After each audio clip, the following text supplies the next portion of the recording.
Clock machine, members of council roll.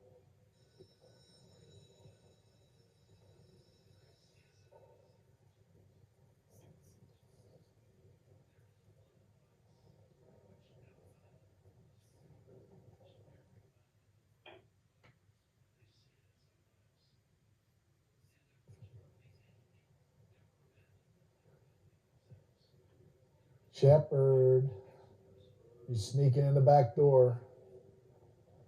Clerk Lock, machine, record the roll. 68 aye, 2 absent, excused, majority being present. The House now ready to business. House now advanced second order of business, prayer by our good chaplain Tom Doherty, followed by the Pledge of Allegiance provided for us today by Teresa Wanacott, a homeschool student from Meridian. Will our friends in the gallery please arise? Williams Jennings Bryan said this: destiny is no matter of chance, it's a matter of choice. It's not a thing to be waited for, it is a thing to be achieved. And Jeremiah 17:10, the Lord said, I, the Lord, search the heart and examine the mind, to reward each person according to their conduct, according to what their deeds deserve. Let's pray. Our loving Heavenly Father, thank you for another day to be here, another day to serve. And Lord, I thank you that we can meet with our friends and colleagues. And I thank you for those that are here. I thank you that Representative Green's here. Bless her continually today.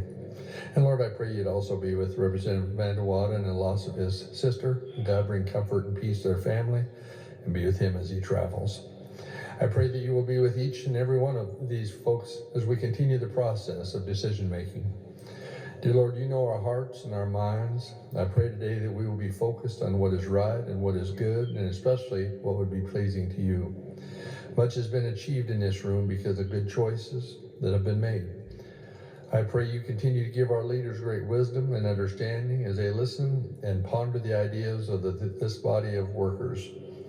As we get closer to the end of our session, I pray you will lead our committees and our leadership team to some very positive results. Be with the Senate too, and the governor, and all the choices that must be made. It's a great day to serve you, dear Lord, and I ask your blessing upon it. In Jesus' name, amen. Amen. I pledge allegiance of the United States of America and to the republic for which it stands, one nation under God, indivisible, with liberty and justice for all.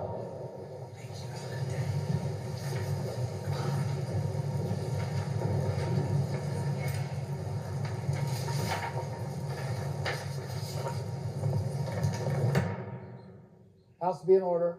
House will advance to third order of business, approval of the journal. House at third order of business.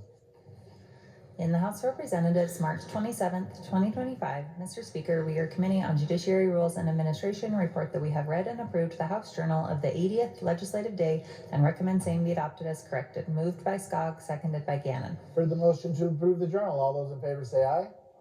Those opposed say nay. Motion passes. Journal is approved. Without objection, the House now advances to the 14th order of business, presentation of petitions and communications. The House at the 14th order of business. March 27th, 2025. Dear Mr. Speaker, I have the honor to inform you that pursuant to Title 67-412 Idaho Code, I have designated Stephen Max Brown of Eagle, Idaho as a qualified substitute for Legislative District 14, Seat A, Gem and Ada County, State of Idaho. This designation is effective March 27th and will continue until I am able to resume my duties. Sincerely, Representative Ted Hill. The oath was previously administered and the letter will be filed in the office of the Chief Clerk, and we welcome you. House will now return to the fourth order of business, consideration of messages from the Governor and the Senate. House at the fourth order of business. From the Office of the Governor, March 26th, 2025. Dear Mr. Speaker, I have the honor to advise you that I have signed on March 26th, 2025, and am transmitting to the Secretary of State the following House bills to wit: House Bills 235, 270, 290, 304, 311, and 380. Sincerely, Brad Little, Governor of Idaho. From the Senate, March 26th, 2025. Dear Mr. Speaker, I transmit herewith enrolled Senate Bills 1141 as amended, 1133 as amended, 1175, 1177, 1178, and Senate Concurrent Resolution 112 for the signature of the Speaker, Novak, Secretary of the Senate. Senate Bill 1141 is amended in the Senate, 1133 is amended in the Senate, 1175, 1177, 1178, and Senate Concurrent Resolution 112 will be signed by the Speaker and returned to the Senate. March 26th, 2025. Mr. Speaker, I return herewith enrolled House Concurrent Resolution 6, House Concurrent Resolution 8, and House Joint Memorial 5, which have been signed by the President, Novak, Secretary of the Senate. House Concurrent Resolution 6, House Concurrent Resolution 8, and House Joint Memorial 5 will be delivered to the Judiciary Rules and Administration Committee for delivery to the Secretary of State. March 26th, 2025. Mr. Speaker, I return herewith House Bill 357 as amended in the Senate, House Bill 271 as amended in the Senate, House Bill 109 as amended in the Senate, and House Bill 368 as amended in the Senate, which have passed the Senate. Novak, Secretary of the Senate. House Bill 357 is amended in the Senate, 271 is amended in the Senate, 109 is amended in the Senate, and 368 is amended in the Senate will be held at the desk. The gentleman from 6. Thank you, Mr. Speaker. I ask unanimous consent that the House do now concur with the Senate amendments to House Bill 357. And if I might speak to that a little bit. If you would speak to that, that would be wonderful. So over in the Senate, when they were looking at this, they decided they wanted to make sure that the funds that are used for America 250 stick with the actual committee. Gives us the legislative oversight on those funds so that it's spent the way that we feel that it's supposed to be spent as far as for this body. And so with that, I would ask that we concur. Thank you, gentlemen. You've heard the motion to unanimous consent request to concur. Is there an objection? Hearing none, the House has now concurred to the Senate amendments to House Bill 357. Good lady from 9. Thank you, Mr. Speaker. I ask unanimous consent that we now concur with the Senate amendments to House Bill 271. Unanimous consent has been requested. Is there objection? Hearing none? Nope, sorry. Go ahead. You want to tell us what they are first? I will do Please that. do. The Senate decided this was the illegal products advertising bill that we've passed twice over here, 2 years in a row.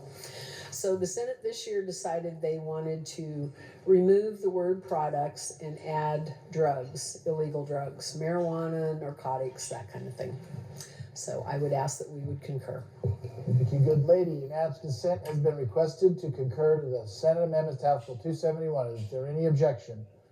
Hearing none, so ordered. The House has now concurred to the Senate amendments to House Bill 271. Good gentlemen, the House will now, good gentleman for 3. Thank you, Mr. Speaker. House Bill 109, the SNAP bill, had some amendments over in the Senate just addressing the candy language, trying to clarify it a little bit for the retailers. It's a friendly amendment. So I do now ask for unanimous consent that the House do now concur with the Senate amendments to House Bill 109. Unanimous consent has been requested to concur with the Senate amendments to House Bill 109. Is there objection? Hearing none, so ordered. And the House to now concur. The gentleman from 29. Thank you, Mr. Speaker. We had some negotiated amendments to House Bill 368 in the Senate. Those will allow us to build out additional capacity with our medical education seats in the state of Idaho. It'll also allow us to participate in building out that medical education plan the rest of this year as a legislature. We'll have someone representing us from the House and the Senate in that negotiation. And so, Mr. Speaker, I ask unanimous consent that the House do now concur in the Senate amendments to House Bill 368. Unanimous consent has been requested. Is there objection? Hearing none, so ordered. And the House is now concerned with the Senate amendments to House Bill 368. House Bill 357 is amended in the Senate. House Bill 271 is amended in the Senate. House Bill 109 is amended in the Senate. House Bill 368 is amended in the Senate. Will be referred to the Judiciary Rules and Administration Committee for engrossing.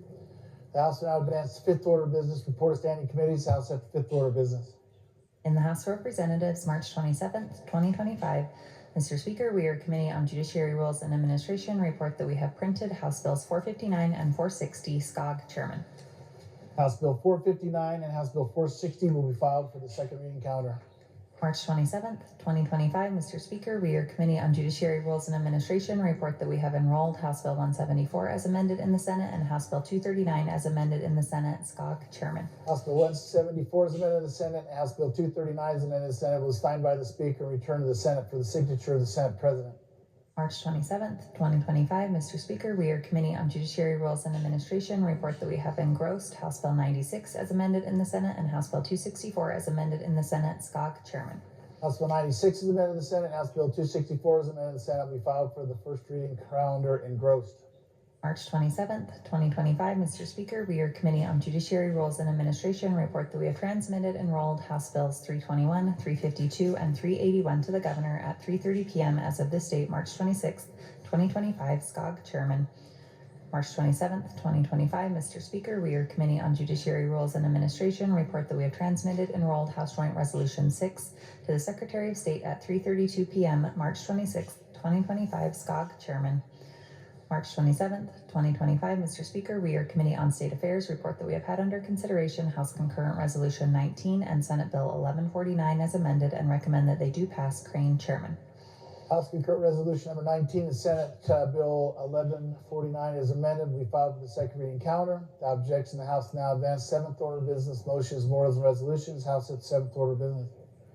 In the House of Representatives, House Joint Memorial 8 by State Affairs Committee, a joint memorial to the President of the United States, to the majority and minority leaders of the United States Senate, and to the congressional delegation representing the state of Idaho in the Congress of the United States regarding Alex J. Adams.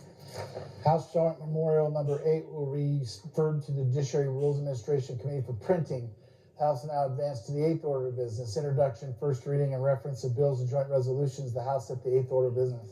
In the House of Representatives, House Bill 461 by Education Committee, an act relating to education, amending Section 72-1204 Idaho Code to define terms and to revise definitions, amending Section 72-1205 Idaho Code to revise provisions regarding the Idaho Launch Grant Program, amending Section 72-1206 Idaho Code to revise provisions regarding the In-Demand Careers Fund and declaring an emergency and providing an effective date. House Bill 462 by Revenue and Taxation Committee, an act relating to taxation, amending Section 633022I Idaho Code to provide for the deduction of certain fees, costs, and expenses related to embryos and declaring an emergency and providing retroactive application.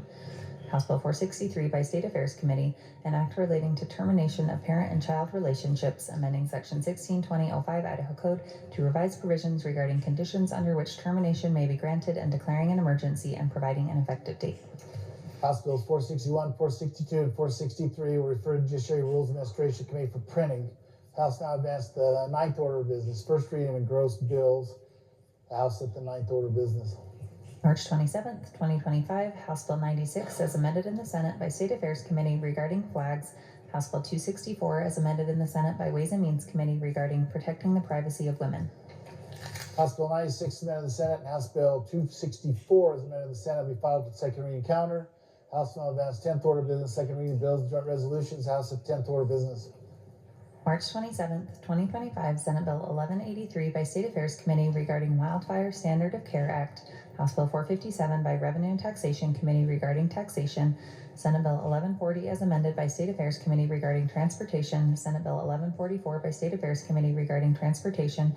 Senate Bill 1153 by Judiciary and Rules Committee regarding transportation. Senate Bill 1159 by State Affairs Committee regarding emergency medical services. Senate Bill 1183, House Bill 457, Senate Bill 1140 is amended, 1144 is amended, 1153, and 1159 be filed for the third reading counter. House will now advance 11th order of business, third reading of bills and joint resolutions. The House is at the 11th order of business. Good job, 22. Thank you, Mr. Speaker. That came quick. I ask unanimous consent that House Bill 379 and House Bill 436 hold their place on the third reading calendar one legislative day. As consent has been requested, is there objection? Hearing none, so ordered. The House will have under consideration now House Bill 445. Good lady from 32. Thank you, Mr. Speaker. I ask unanimous consent to dispense with further reading of House Bill 445. As consent has been requested, is there objection? Hearing none, good lady has the floor to present the bill. Thank you, Mr. Speaker. Ladies and gentlemen of the House, this is the budget for the Department of Water Resources. It includes 5 line items specifically, and then a transfer, which I'll talk about in a minute. The first line item is for aquifer monitoring and measuring. That's just a net zero transfer from one dedicated fund source to another. It will serve the East Snake Plain Aquifer, Rathdrum Prairie Aquifer, and the Wood River Valley and Treasure Valley groundwater models. That's what that $716,000 will go to. The next line item is the Water Administration Bureau positions. This is a direct result of Senate Bill 1341 that passed last session. that is adding new water districts, and this is the staff that is going to be necessary to manage those. They asked for they asked for 5, we gave them 4. They also asked for a, part of that money also is one time. They asked for a public information officer, we declined to fund that. The 4th line item is to support a cloud-based computer platform that will upgrade some of the licenses to be able to include 3D imaging and better spatial analysis. The Laserfish conversion is just a little bit hilarious. I have good news for you. They're going to go digital with some of their stuff. You're not going to have to mail in your stuff on beneficial use claims. So that literally is a modernization that is a long time coming. The replacement items is for some closed conduit flow meters and 5 vehicles. I was fine with this as long as they don't use them to drive around and red tag farmers like they did in my area this summer. Unfortunately, that did not make it into the intent language, but we're hoping they don't use those vehicles to red tag anyone anymore. The ITS hardware is for switches, laptops, routers, and laptop docking stations. Beyond that, the big request in this is $30 million for water infrastructure projects. You have some handouts on your desk that show you the hundreds of millions of dollars we have invested in water projects in the past. They do have a lot of cash, but as you will see with some of the information I shared, water projects are expensive. And more than that, they take a long time to complete. So this is being requested as ongoing, but I have news for you. Actually, every appropriation bill is only good for 1 year. So we will have to make this cash transfer again next year. But the commitment and the motion in JFAC said it is being requested on an ongoing basis. I know there's been some concern that I have heard expressed from some of you about trusting the water board to make these decisions, an unelected body. However, they are in the Constitution. This is how it's set up. I have shared some of those concerns. And if you look at the totality of where almost $600 million has gone, both in general funds and in state ARPA funds over the last 5 years, very little of that has actually gone to the East Snake River Plain. It's actually quite a small number. It's difficult to isolate the number because some projects benefit multiple areas. But so that was one of the things that was important to me and to JFAC, who approved this request, that the funds this year be designated for the success of the 2024 settlement agreement between the groundwater users and the Surface Water Coalition to make that successful. Success of that agreement means success for all of Idaho. The same way that red tagging our farmers in eastern Idaho would have not only destroyed the economy of eastern Idaho, it would have impacted the entire economy of Idaho. So we want to make sure that those funds are going to places this year, and it is called out in the bill. Some unelected boards don't like it when we call it out in the bill, how they will spend it and where they will direct it, but that is perfectly within our purview to do. You might have seen some concerns from folks that somehow this request is connected to inflation. I hate to break this news to you. Snowfall doesn't really care what inflation is. That's a false dichotomy. Our water needs are what they are. Those are acts of God that determine how much water we have. What this bill is going to do is create opportunities for eastern Idaho to create storage, and central Idaho, south central Idaho as well is called out in this bill, to create opportunities for storage and recharge to the aquifer that will benefit everyone downstream, arguably more than even it benefits East Idaho. So let's see. I think that is good for an opening, Mr. Speaker, and I'm happy to stand for any questions on this. Would ask for your green light. Thank you. For debate on the motion, to delay for 6. Thank you, Mr. Speaker. To debate in favor of this bill. Delay has the floor. I would urge everyone to really dig deep, because this bill affects every single one of our constituents all throughout our state. I wanted to just read a little bit here. Anderson Ranch Dam, Bear Lake, Gooding, Nampa, Dorshak Dam up in our area, Eastern Snake Plain, as we talked, groundwater, surface water, Lewis and Orchards Exchange Project that is huge for District 6 and District 7, Lost Valley, Mountain Home, Blackfoot to Minidoka. I can go on and on. These are projects that are working all around of our state that are affecting every one of us and every one of our constituents. So this, as the good lady said, is not tied to inflation. We cannot say that this large amount of money is because we've had that big of inflation. No, we have needs in our state for water. And without this, we could be in serious trouble. And our constituents rely on us to make these tough but good decisions. And so I would really urge each and every one of you to think about it before you punch that red light, because your constituents make a big difference here, and they're not going to be happy if we take away some of their projects. Thank you. Debate on the motion. Hearing good gentleman 25. Thank you, Mr. Speaker. Debate the bill. Has the floor. I understand the importance of water in our state. It is the lifeblood of the state. It's what makes everything function, every single industry. But the reality is, this is $30 million. This is a massive amount of money. And with this money, we don't know where it's going to be spent.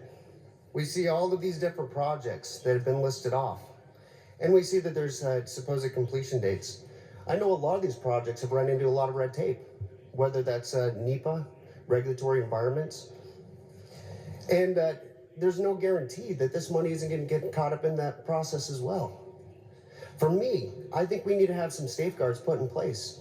I think we need to go and have an itemized list of what the projects are going to be, what the priorities are, so we can go and have actual oversight as a legislative body. Because right now, as it stands, with this, we're just handing over a blank check in good faith. I do trust our water board. I do trust our farmers. But it is our responsibility to be the stewards of the taxpayers' money. This is not our money. This is the citizens' money. Every day we come here and we spend more and more of the citizens' money. It's so easy to go and spend that money. But the reality is, we have to be the stewards of the tax dollar. We have to be that bulwark to ensure that we're looking out for their interests and how they're spending their money, because their money comes from their hard work, their sweat. This is one of these tough bills. It's something that I wanted to go and support. I really want to support this. But as it stands, $30 million. This is just, without having any sort of safeguards, this is just something I cannot support. Thank you.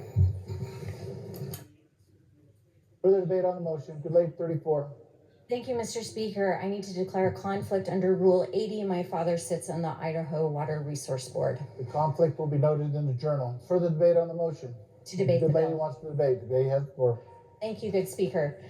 So the question has been raised. How do we know what the funds are going to be spent on? I would direct the good body to look at the actual bill in question and to review the projects that have been identified on page 2, lines 39 through 47. We're talking about aquifer recharge, groundwater management, and any other projects aimed at sustaining the health of long-term water availability. It's development and rehabilitation of water storage and conveyance systems, reservoirs, diversion structures, pipelines, and canals. Water supply and delivery improvements that enhance efficiency and conservation, and emergency water infrastructure repairs and upgrades to ensure the resiliency of vital water systems. We know where these dollars are going to go. This bill tells us existing Idaho code mirrors this language. We know where the dollars are going to go.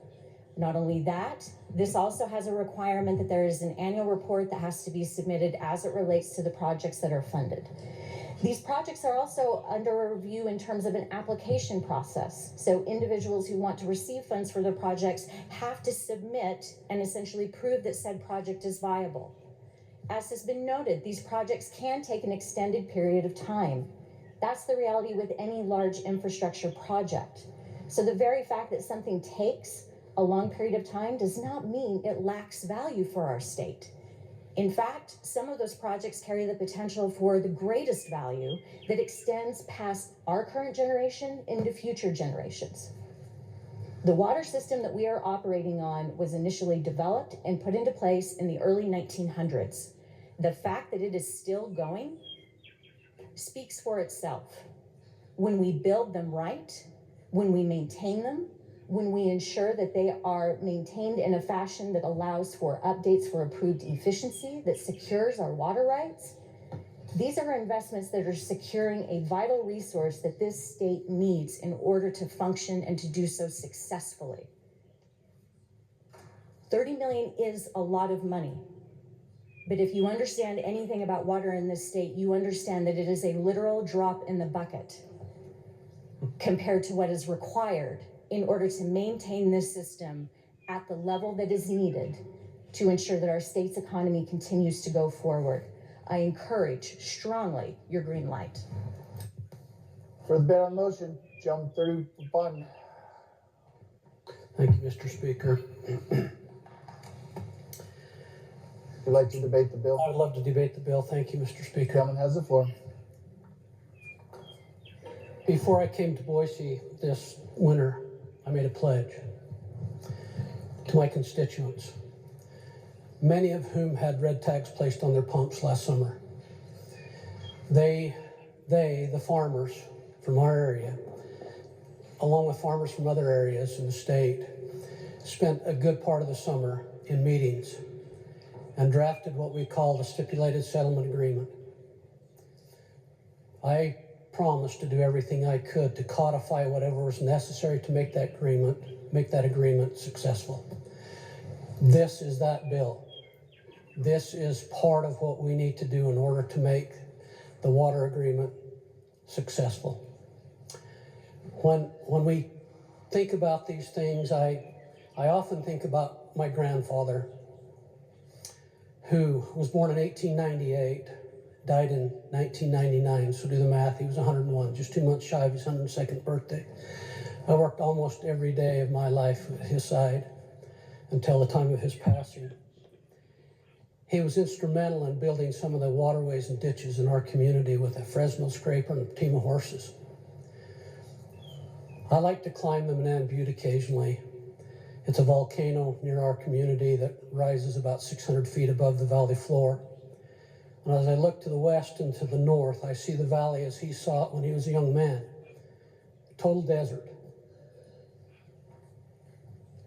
And then I look to the east and the south, and I see the city of Rexburg, the city of Rigby, the city of Idaho Falls, the beautiful homes, churches, schools, the beautiful farmland that is a result of pulling water out of the Snake River and putting it to beneficial use.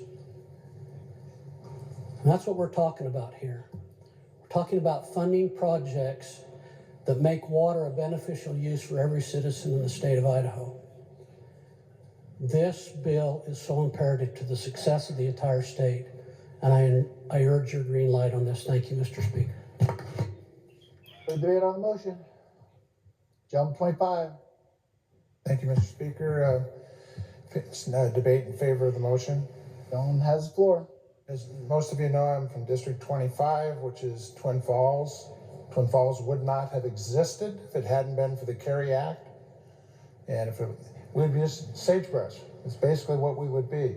We became a city because we became the central part of a major water development project that was heated up by the CARE Act, where the federal government basically made land available to southern Idaho. And I don't have the exact numbers, but I read just recently something like 2 million acres of federal land was dedicated to the development of agricultural land.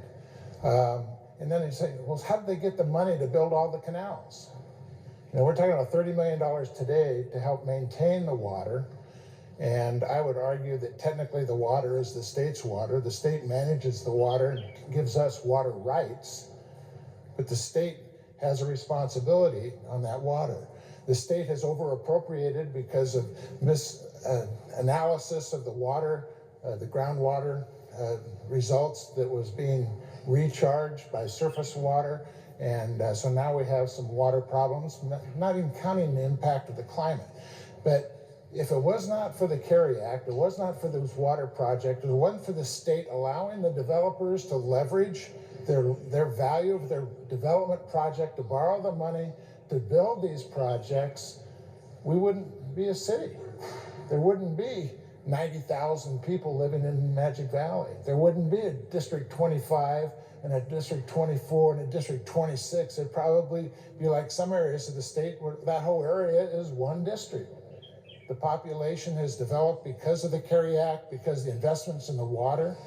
And I would argue that that water is as important to every citizen in the Magic Valley and throughout the state as it is to anyone. And this investment is to continuing investments and enhancing investments and looking at the current conditions of our water in this state, that we have spring flows that are going down, but we're recharging. We need to recharge more. We may need more storage. A lot of things have changed since 1900 when the CARE Act started advancing the land into the Magic Valley. And I would say that this $30 million is a token. It's really a token of the investments that were made compared to what was done back in the 1900s. And who is going to make these investments but those people that benefit from it? And our economy is ag-based, the Magic Valley. Lost my little rubber thing. I learned this trick from my seat. I saw that. That's all right. But anyway, I encourage you to vote. Give this a green light. This is so important to the state.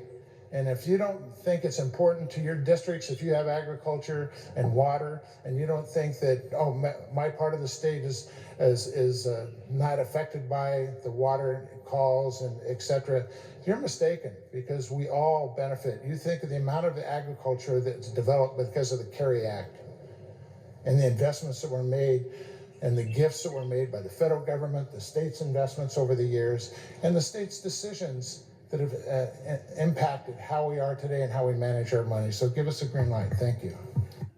For the bail motion to jump 30. Thank you, Mr. Speaker. To debate. Someone has the floor. Thank you. Good ladies and good gentlemen of this body, I want to rise in support of House Bill 445.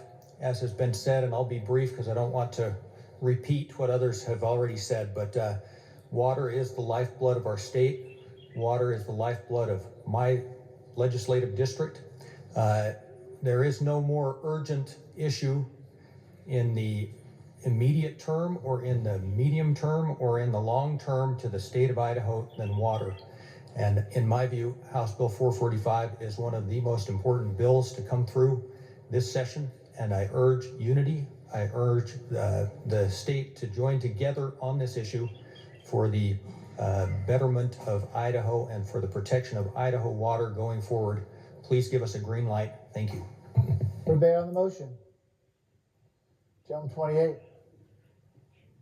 Mr. Speaker, I rise to debate in favor of the bill. I have the floor. Thank you.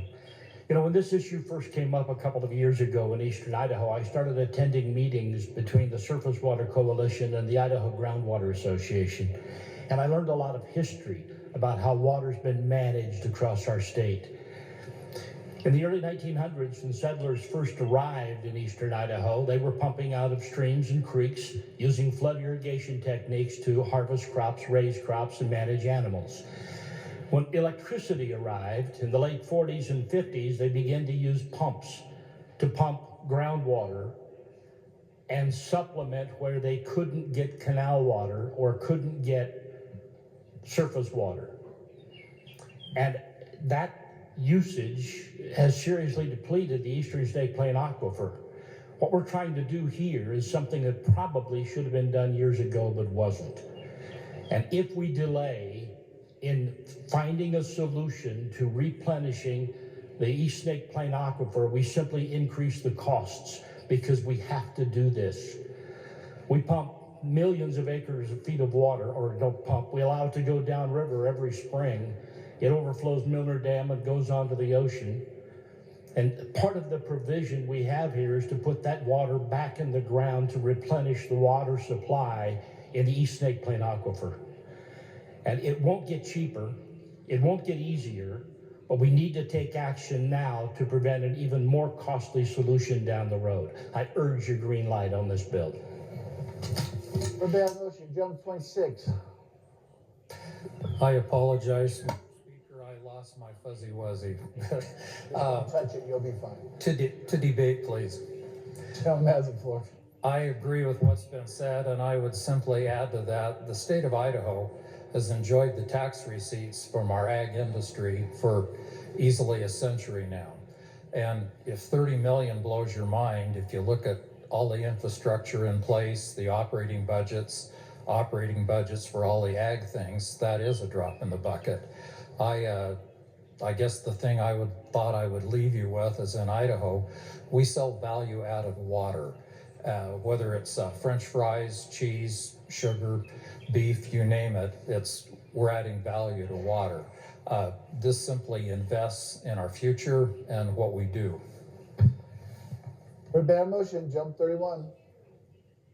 Thank you, Mr. Speaker. I've got my fuzzy wuzzy. You're good. Just to debate briefly on the Has bill. the floor. Thank you. We spent a lot of time this summer going to meetings and actually visiting a lot of the water sites where we saw mechanical gates, we saw the investments that were made, we saw wells, recharge wells, we saw the money that was actually spent to put water back in our aquifer. And so the money is being spent, it's being spent wisely. There is a list of projects, it's huge. And you can go down that list and you can see the anticipated costs of those projects. We've seen those. I want to just address briefly the ongoing part of $30 million. Almost every expense we look at, we talk about ongoing or one time. And we debate back and forth in our working groups about ongoing or one time. And it's usually quite a debate. But on this case, these ongoing dollars are for projects that last longer than one fiscal year. So if we have projects that go past a fiscal year or that we anticipate will go past that year, we typically look at ongoing. Sometimes we'll sunset those, but when we look at this project for water, we see this in perpetuity. Water will never become unimportant in Idaho. Water will always have an ongoing need in Idaho. And with that, I would vote this bill for the ongoing portion of this, knowing that the rate of return on this investment will be the greatest rate of return that Idaho could ever have. With that, Mr. Speaker, I hope for a green light. Heard by on motion, Jump 24. Thank you, Mr. Speaker. To debate. Has the floor. Thank you. This is a tough one for me. Coming from District 24, water pretty much is everything. It is one of the essential things that we sit and debate about here in the body. 30 million is not a lot to throw at this, in honesty. We talk about education and specifically school choice. 50 million we threw at that is not a lot for those essentials.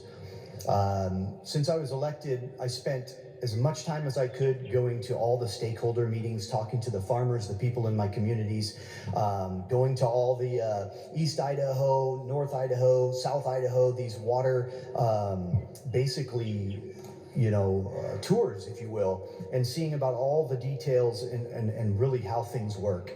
And unfortunately, I'm going to have to vote no on this, and it's not because of the 30 million. I would find myself easily voting if it were just $30 million towards something that we got to see, have some oversight for. And I'd love to be involved, should that be the ability or the case moving forward. I sit here and I have to look at our water management account and see that we have what looks like to be almost $250 million sitting for projects that are yet to be started or still in the process. I'd love to see where this heads.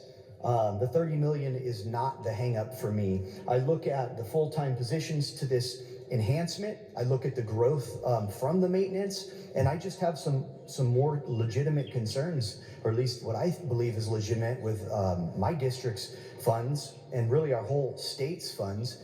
I want to see some things and understand a little bit more, and I would have no problem specifically voting the green light for 30 or even more for those recharge sites in those specific areas. But I want to see some other projects get off the ground and start moving with this 250 million from a growth of our maintenance and more full-time positions. I just can't justify it. So I'll be a no, unfortunately.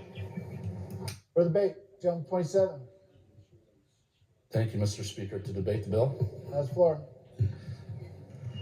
Thank you, ladies and gentlemen. This is probably, in my estimation, the most important bill that we will talk about.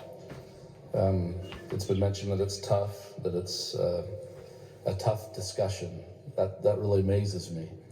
In February of 1881, my grandfather rolled his wagon up onto the ridge between Albion and the Burley area in the Magic Valley. And he stopped and he made a journal entry. And in that entry, he wrote what he saw. This is 1881 in February. And if you've ever seen the Magic Valley on a clear day in February, you can see from Arco to the Sawtooth to Cary to Glens Ferry and an immense amount of area from that ridge. And he wrote in his journal that he saw an immense amount of good land awaiting the hand of industry. A week or so ago, I listened to the radio and I heard the radio broadcaster talk about the Treasure Valley. And he talked about how it was named the Treasure Valley, and a caller called in and said, well, what's the Magic Valley? What is that? What does that mean? That's what that means. The Magic Valley is magic because the sagebrush and the jackrabbits that my great-grandfather saw that existed in 1881 have transformed into a huge area of productive farmland based on the appropriation of water out of the river and out of the aquifer. Now, I would suppose that if we were talking about the future of the Snake River itself, we would probably capture every vote in this body. But in fact, what we're talking about in southern and eastern Idaho is the Eastern Snake River Plain Aquifer, which has been described as a mass of water from Ashton to Cary to Oakley to Hagerman of about 140 feet deep. There's a lot of aquifers in the country that are depleting. They don't have a replenishable source. They're just mining that aquifer. This is an aquifer that can be managed. It can be preserved, it can be perpetuated for use infinitely if we manage it appropriately. And if we're concerned about the Snake River itself, we have to understand that this is a conjunctively managed resource. You don't talk about the Snake River without talking about the aquifer, because a lot of the Snake River that you see in my area, in southern Idaho, comes right out of the aquifer through springs that are, when the aquifer is managed appropriately, those springs are fed and the river exists simply through proper management of that aquifer. And if it's drawn down, that river will cease to exist. That's exactly what's happening with the water calls. Those springs have been drawing down because of the fact that it needs management. And this particular bill, this $30 million, is simply a step in the right direction. And it's something that we all need to get behind. And I appreciate your green light. Thank you. For debate on motion, Gentleman 30. Thank you, Mr. Speaker. To debate the bill. Has the floor. I feel like I would be remiss if I didn't stand as my good seatmate from 30 and express to you how important this is to District 30 and Eastern Idaho. I don't know how I could stand here and say that I understand how important water is and then not be willing to take care of the infrastructure that makes it possible to do what water needs to do for our state. It'd be like me saying I know how important roads are for our economy, but I don't want to build or maintain them. This is our infrastructure of water. The roads bring the product to market. The infrastructure of water brings the water to our farmers who produce the food that goes to market. This is more important than perhaps anything that we have done this session or will do, as has already been said. If you've had a French fry from Wendy's, McDonald's, or Five Guys, the farmers in Eastern Idaho and the rest of Idaho say, you're welcome. We need to keep that going, and this is necessary for that. I was amazed to learn that at Milner Dam, by law, the Snake River dries up. I didn't know that. It's phenomenal if you go there. It dries up. And as a good gentleman from 27 said, if it isn't for the aquifer and the water that flows through that aquifer, there would be no Snake River past Milner Dam. So this touches all of us and is important to all of our districts, and I would very much encourage you to vote green. For the debate on motion, Gentleman 28. Thank you, Mr. Speaker, to debate bill. That's the floor. Thank you, Mr. Speaker. I wasn't going to stand up, and I decided I better. In my district, if you ever want an interesting read, go and read some of the history of these irrigation companies and how they came about and what they went through to get there. In my district, the farmers went bankrupt twice, digging canals and trying to get this infrastructure and the system in that we use today without ease. And now we're asking for a little bit of money to help improve this infrastructure and keep it viable for the state to transport the state's water. Where my grandfathers and those people actually spent their own money. They mortgaged their farms to bring that water to them.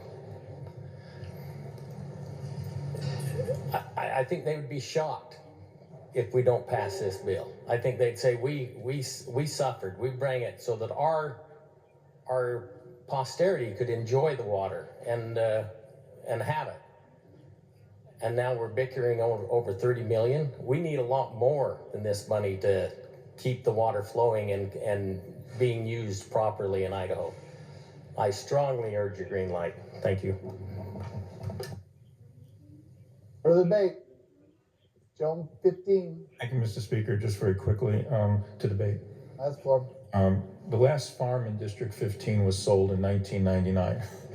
But I do know as a businessman that if you want to have a future, you darn well better invest in it. Thank you. For the debate, hearing none, Gentleman 24.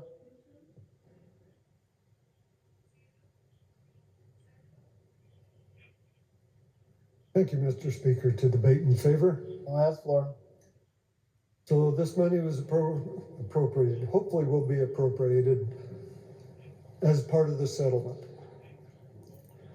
And as part of the settlement, we have to deliver water to the seniors. That means there's going to have to be aquifer recharge above Macron Falls in that area to get the gentleman referred to the springs. That's how these springs are going to flow. And then that water comes down, it gets utilized essentially in the Magic Valley. There'll also be some changes south of the river to improve some areas over there. As part of the settlement, to make this work, I believe we have an obligation. It's been mentioned that this water was appropriated, permitted to these guys, and it was done when this aquifer peaked out at about 18 million acre feet. That's the Eastern Snake River Plain. That's where it peaked out. And then as there were wells pumped, there were more efficiencies, there was less infiltration back into that aquifer. It dropped down and it's been stabilized at about 3 million feet. Projects the last few years have run about 690,000 acre feet into that to help stabilize the drop of the aquifer. We have weather issues, we all understand that. So on the one hand, we need to make the seniors whole. When we make the seniors whole, then we have the opportunity to do some work up in there where those pumpers are at, Some of that's a difficult recharge area to get to from the sources that are available, but this is all part of that larger picture. But the big picture is what happens the next 50 years, the next 100 years. This is the beginning of how we're not going to build any dams. Maybe we'll get lucky. Maybe we'll do Teton. Maybe we'll be able to do a couple other. That water is not going to solve our problems. We have more use than we have water available.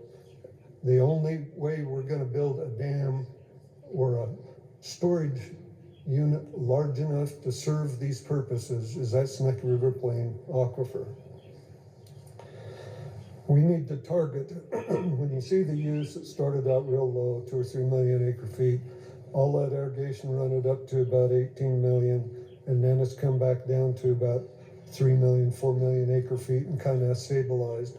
We need to get this aquifer up to probably 8 million feet, 8 million acre feet. That's less than a third of the way back up that curve. But at that point in time, then you've taken care of spring flows, short-term and long-term. What we're going to do first here is put on a Band-Aid. But what we need to do is to get this thing fixed so it stabilizes over time. The way we got to do that is we got to put in the infrastructure to deliver water out into that plain when we have water available on this runoff. That means we're going to have canals, we're going to have pumping stations, we're going to have to do a lot of things, because you can't just pump that water out and put it just above the rim and flow out. It just washes out. You've got to get that water far enough back into that plain so that it builds that up, and then that will continue to flow over time. That's the target for this, is a long-term fix. We need to think 50 and 100 years. We need to fill the permits. We need to have domestic users. There's a larger and larger problems. We need to have the water to satisfy that. We have industrial uses. Occasionally we lose industrial development because of water concerns. We've got cities that are fighting this. So we have to look at the whole deal, and this is the first step in making this right.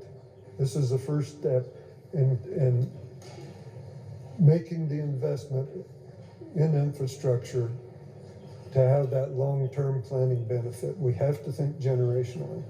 So I just encourage you to take this first step. We got to get started on it. It's not going to get better. It'll get worse.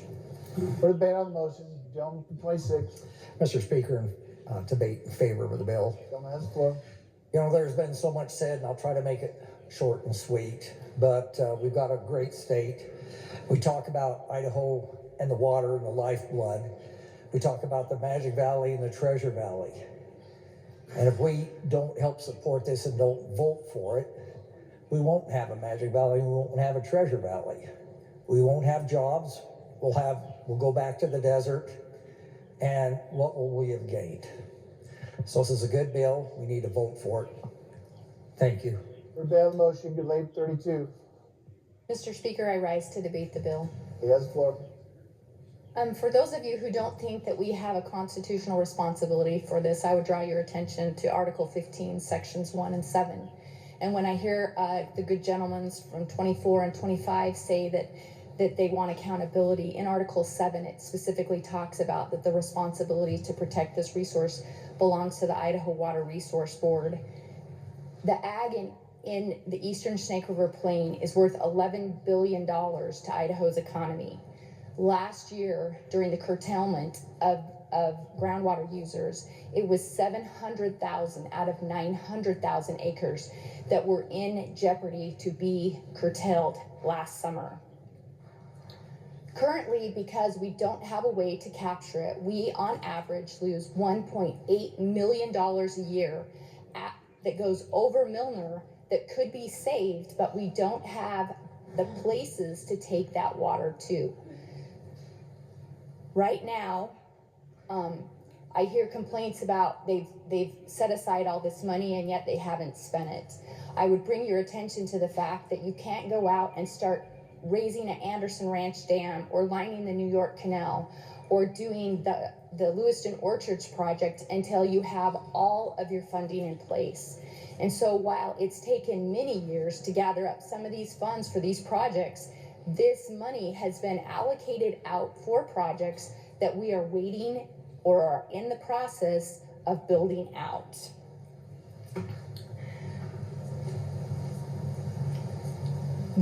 Although we're only going to allocate $30 million in this bill, I know personally the cost of the projects that are in Eastern Idaho.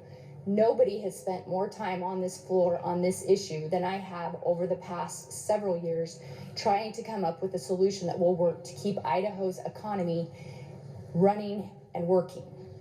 There's a $135 million, just one project within my district that needs to be funded. So even if you got all of that 30 million, there's still $100 million worth that the farmers are going to need to come up with the funds to be able to build out those projects. There's a $300 million project that's in the good gentleman from 34 or 35's districts. So there's lots and lots of projects. I too had ancestors that left their mark on Eastern Idaho. I had ancestors that came and dug the very beginning of the canals in Taylor, Idaho. And now I sit here and I look, and we're not willing to sacrifice anything to keep these waterways and this aquifer healthy. We could have the problems of the Ogallala that are in Nebraska and Kansas, and they are a declining resource that they may not be able to save. The lucky thing for Idaho is we have plenty of water, but we have to make the investment to protect the resource that we have. Now you say, oh, that's the farmer's water, or oh, that's so-and-so's water, that's industry's water. If you read the state constitution, it clearly says in Article 15, Section 1, that the water is for the benefit of Idaho's citizens. So although I may have a right to use it, Idaho, the state of Idaho, owns the water of the state, and the state of Idaho, meaning all of us as taxpayers and as citizens, need to make sure we protect this resource. I would encourage your green light on this very important bill for all of Idaho. For debate on the motion. Good lady from 2. Thank you, Mr. Speaker, to debate. Lady has the floor. Thank you, Mr. Speaker. I sympathize with some of the concerns. I mean, the history of the area that we're talking about is very dear to many of your hearts, and you can hear that in your debate. And I do not mean any disrespect, but when I look at this from my eyes, and actually the good gentleman mentioned, there's more use than actual water available, and that's really at the heart of this problem. We've had growth. We have a lot of people that have early rights, and then we have a lot of growth, and there's just not enough water for everyone to use it. But when I look at this legislation, and it says in 2026 that 50% of the water will be used in District 3, and 50% of the money will be used in District 3, and 50% will be used in District 4, that leaves out a lot of Idaho. And these projects aren't pinned down. There's not a lot of detail on it. Do I think there needs to be a long-term solution? Yes. But if we allow growth beyond sustainability for water, we're going to always be trying to throw money into a barrel with holes in it. And so I do sympathize, and I do understand what's going on here, but I just can't vote in favor of this, because it just doesn't really hit my district like it does maybe yours. And I do think that there needs to be a different plan and a different approach to what's going on with our water issue in the state. For debate on the motion, the lady from 33. Thank you, Mr. Speaker. To debate in favor of the motion. Lady has the floor. Thank you, Mr. Speaker. Friends. I Friends! would like to share a slightly different story, although if we ever want to have a discussion on the amount of water used for municipalities versus ag, I'm happy to do that. You'd be surprised that the growth doesn't hurt it as much as you might think.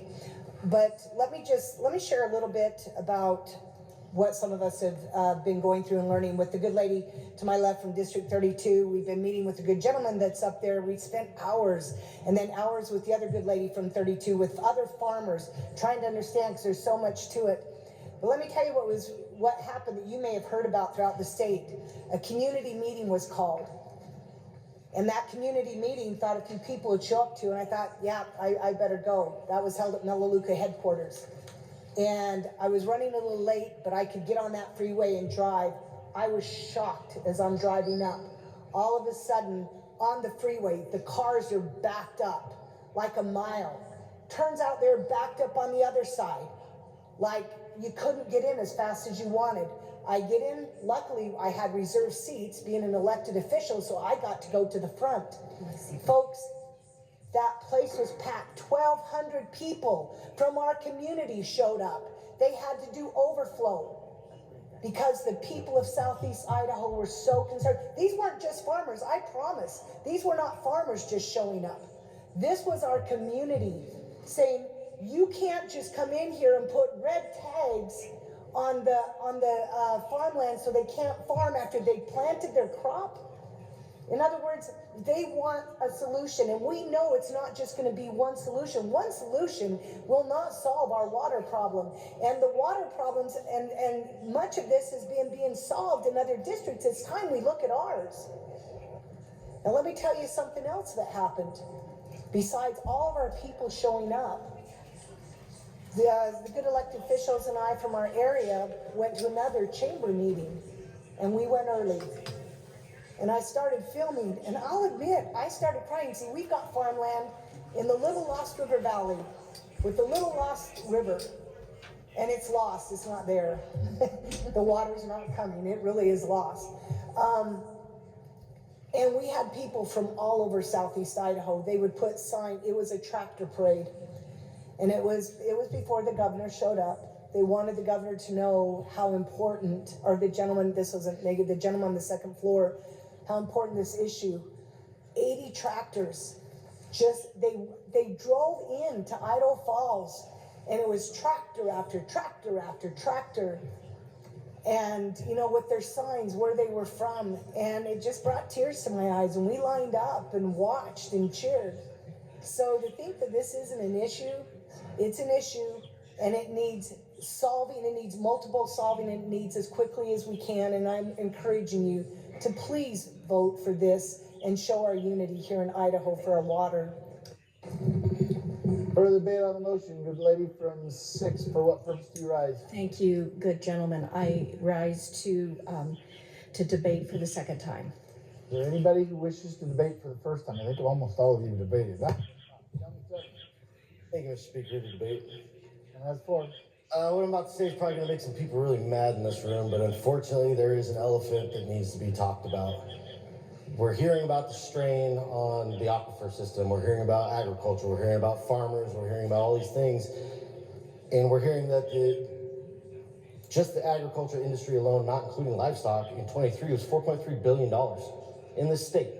So if the farmers are raking in $4.3 billion worth of economic growth and they're making all this money, but they're the ones putting the strain on the system, why are we not asking them to donate some of their hard-earned money to take care of the system that they are putting the strain on?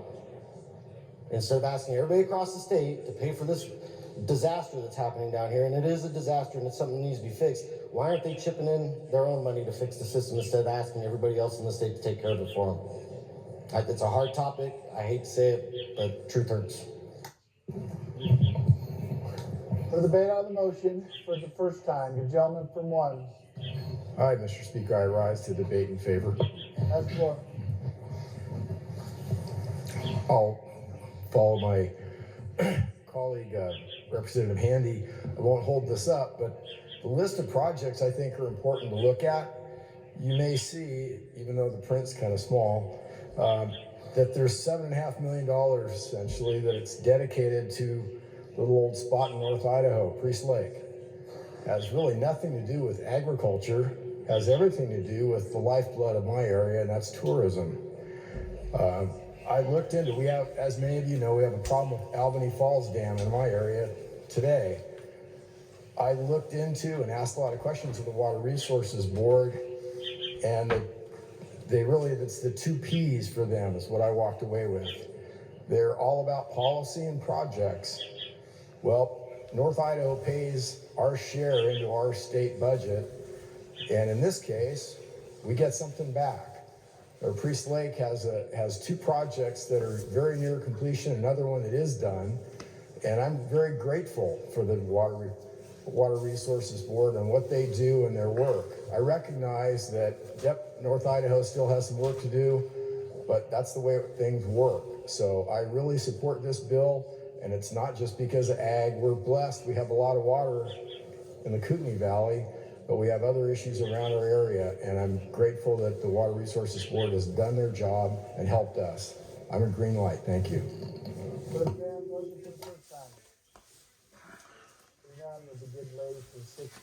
To debate for the second time. Thank you, and good body, I'm sorry. I don't like to rise for the second time. There's a couple things that I forgot in my first go, but I did want to touch on some of the additionals in North Idaho that we do have water issues. It was said on this floor the other day by the good gentleman from 7 that we really don't have water issues, but we do have water issues. And I'd like to talk about the water issues up in the north. We might not see any projects on here, but I can guarantee you at some time in the future, we're going to be asking for more money for the north. We've got the Coeur d'Alene Lake, we've got Lake Pend Oreille, we've got issues up there from mining that we have contamination that needs attention, and at some point in time, we're going to be here advocating to those and to our colleagues and good friends in Southeast Idaho that we need some more money up north. The growth in the state is substantial, and we're seeing more straws go into the water, into the rivers, into wells. We've seen other legislation this session talking about that to try to curb some of that. Let's talk about where I'm from in District 6. The Palouse groundwater basin, which affects all of eastern Washington, northern Idaho, particularly in Moscow, Idaho. That aquifer has been going down a foot a year, and they are talking right now. There is a committee that is set up with university folks, with business folks, with people that are very knowledgeable, much more than me, on this topic. But I've gone to some of their meetings and I've listened, and it is a huge problem in Latah County. We are one of the ideas, and if you know the Palouse and you know the geography, Moscow is substantially higher than where Lewiston is and where we have an abundance of water with our Snake River. But they are talking about putting an awful large straw into the Snake River at Lewiston and pumping it to Moscow because the aquifer is going down so substantially. So I want to say, folks in the north, we have issues. They're different issues than our good friends are facing in Southeast Idaho. But let's not think we don't have them, because we certainly do. So I apologize for getting up for the second time, but I felt that this was not being said, and I wanted you to know of the issues that we are facing in the north. So North Idaho folks, North Central Idaho folks, we need to be cognizant of what the needs are across the entire state, because it's going to be us asking for money at some point in the future. Thank you, Mr. Speaker. I appreciate the time. For debate for the second time. Gentleman 27. Mr. Speaker, a second word from an elephant in the room. Good for you, good gentleman. You have the floor. Thank you, Mr. Speaker. I think the gentleman from 7 brings up a good point. It's probably been very much overlooked in this discussion. The private investment in this infrastructure is enormous. My family alone participated in a multi-million-dollar project, entirely privately funded, over 10 miles of pipeline from the Snake River out into the Golden Valley area. A 3-foot pipe, thousands of gallons of water to recharge our aquifer, private expense. The billions of dollars in the ag economy has been referenced, money that may be available for this. The farmers receive 14 cents of every dollar in those commodities. The rest is value added. That's new economic product that's generated by this water that can have value added like 7 times turns over in the economy. It's unbelievable. It's not a service, it's not a hotel, it's not a gas pump, it's not somebody selling you a Twinkie at the local service station. This is new economic activity that this water produces. And it's a good point, because maybe we should toot our horn a little more often. But millions and millions of dollars of private equity investment has been made in these water infrastructure projects. And the fact of the matter is, whether you want to hear it or not, the state is complicit in part of this problem for over-appropriating the water. So as a private property right owner to water rights, the state has over-appropriated the resource, and it's affecting my property rights. The state needs to come in and take responsibility for over-appropriating the water, if that's in fact what has happened. And that requires investment. And that's what we're talking about here. So I appreciate your green light. For debate for the second time, gentleman 26. For debate the second time, sir.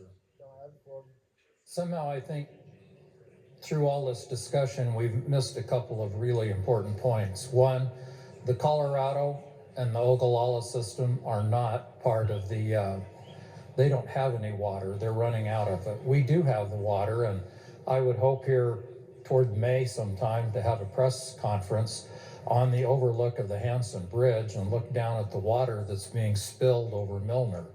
That basically we're letting slip between our fingers and we're not putting to use. The reservoirs are full. We have a good snowpack this year. Sadly, in May, when we spill water, it doesn't generate power that we need. It doesn't flush salmon. It's pretty much just gone. And it's, when you live in the water world, it's really apparent. But if you're not in that world, I guess it needs said again, we're wasting that water because we haven't invested in this infrastructure. When we have a drought, yeah, it's over appropriated. I would expect we spill several 100,000 acre-feet this year, which if you look at last year, that was the basis of the whole water call. So this, once again, is simply taking care of our future. Debate second time, gentleman 28. Thank you, Mr. Speaker. I rise to debate a second time. Has the floor. Thank you. The lady from 32 in her debate jogged my memory. I was born and raised over the Ogallala Aquifer, and I was disheartened about a year ago to read when I was looking into the water issues in Idaho. The Ogallala Aquifer runs from northern Texas and the Oklahoma Panhandle across eastern Colorado, western Kansas, up into Nebraska. It's the largest aquifer in the United States. Unfortunately, current predictions say it will run dry in the 2030s.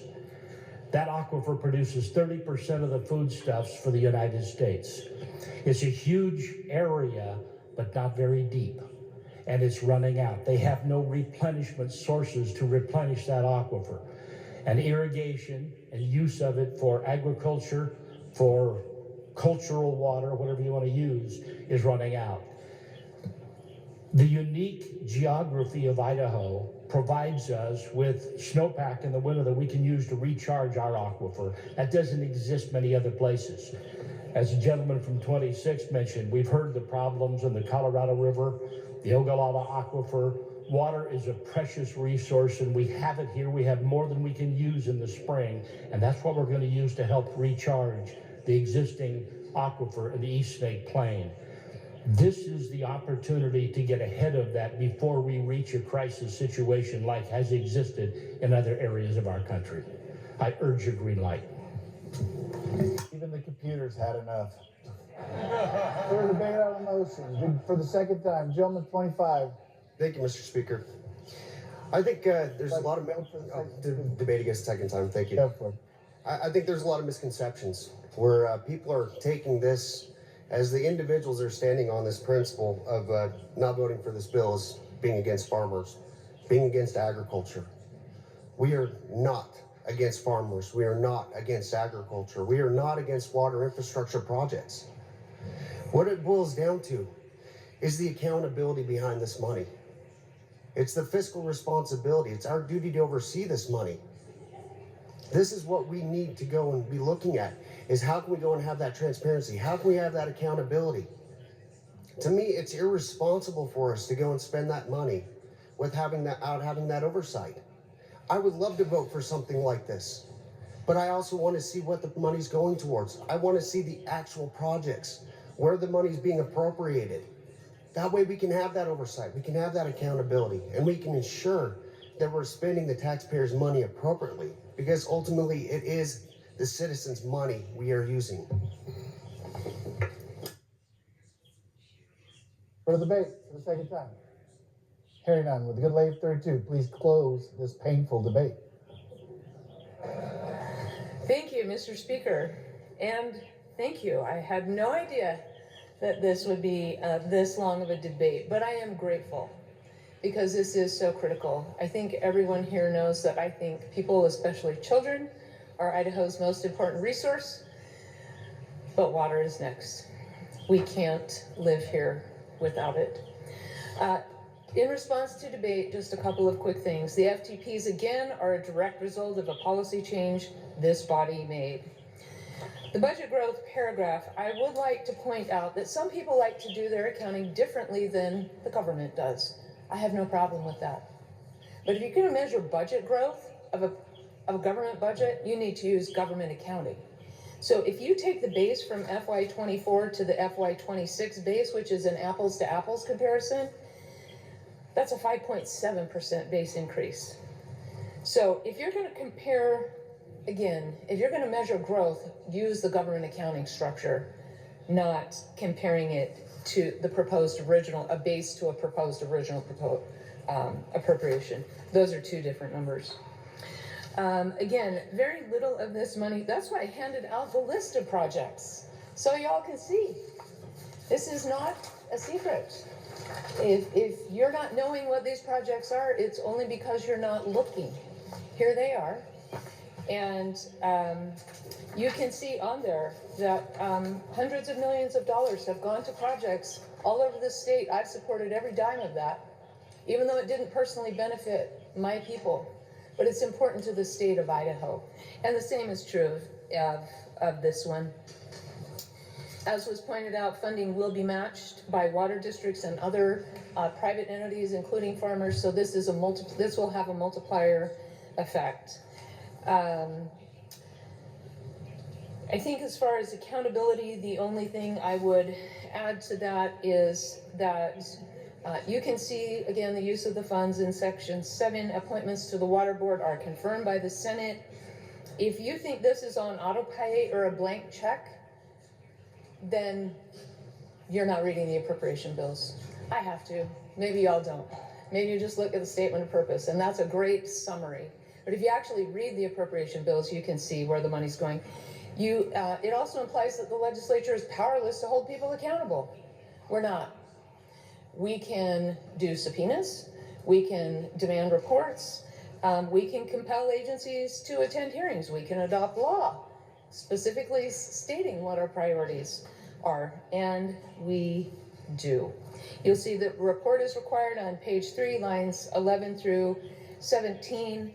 So with that, Mr. Speaker, thank you for the debate. This is a bill that's important to those of us who had ancestors who settled Idaho, but more importantly, to our children and grandchildren, no matter where they live. Thank you, Mr. Speaker. Case closed. Question yes, House Bill 445, pass the House.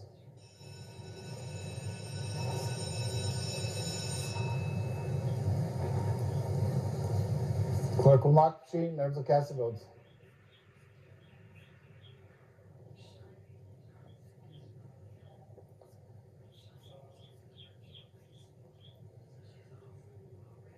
Has every member voted? Alfieri? Does any member wish to change their vote? Clerk will lock the machine and report the pairs. Galaviz votes aye. Thompson votes nay. 56 ayes, 13 nay, 1 absent, and excused. Majority of the House having voted in favor of House Bill 445. House Bill 445 is passed. House. Correction to title. No correction to title. Hearing none, the title is approved. Bill be transferred to the Senate. Without objection, the House now advances to 15th order of business announcements. The House is at the 15th order of business. Are there announcements? Good job, 26. For a privilege, Mr. That's Speaker. Would like to acknowledge City Councilman Tripp Hutchinson, who's sitting up there. So welcome. Welcome. Further announcements. Gentleman 30. Thank you, Mr. Speaker, for a privilege. That's for. I'd like to recognize Mr. Brian Murdoch in our gallery today. He is here to support all of these water things that we've done. He's been a great, great person to help us with all this. We're grateful he's here. And my seatmate wants to recognize him as well. Thank you. Further announcement. Gentleman 14. Yeah, I just want to let the body know that we will be doing general orders this afternoon, so be prepared. Further announcements. Clerk can read. House Business Committee will meet Thursday, March 27th, 1:30 p.m. East Wing Room 41, Cloud, Chairman. House Commerce and Human Resources Committee will meet subject to call of the chair, Holtzclaw, Chairman. House Judiciary Rules and Administration Committee will meet Thursday, March 27th, 1:30 p.m. East Wing Room 42, Skog, Chairman. And House Resources and Conservation Committee will meet Thursday, March 27th, 1:30 p.m. East Wing Room 40, Mendive, Chairman. Any further announcements? Gentleman from 5.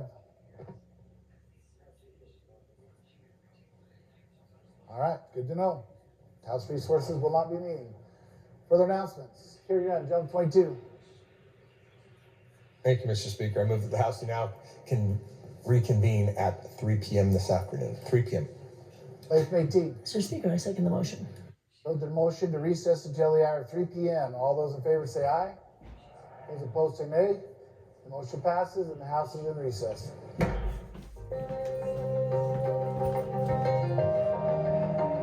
Pause.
House will be in order. Foregoing recess. The House was at the 15th order of business. The House is at the 15th order of business. The clerk will not machine. The members will cast the roll.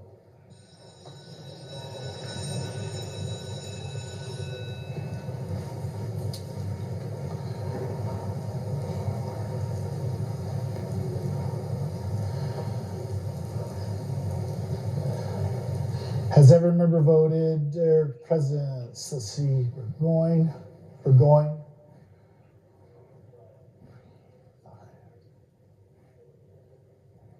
Clerk will lock, record the roll.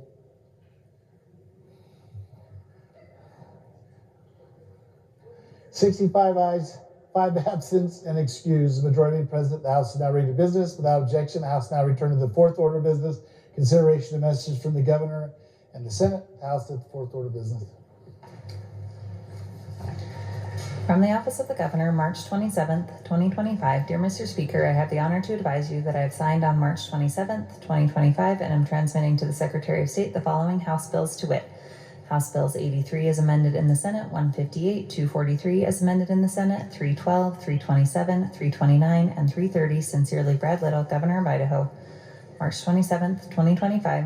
Dear Mr. Speaker, I hereby advise you that I have signed on March 27th, 2025, and transmitted to the Office of the Secretary of State with my approval the following House Bill to wit. House Bill 331, within the time prescribed by law, the same having arrived in the Office of the Governor at the hour of 11:33 a.m. on March 21st, 2025. I support the intention of House Bill 331 to expand the Successful Credit Enhancement Program accessible to Idaho's charter schools. The reserve fund should be considered carefully when weighing the possibility of mass defaults that are greater than 1 year's reserve. There is the potential that it would not be adequate, and it thus would be backed up by the moral pledge of the state.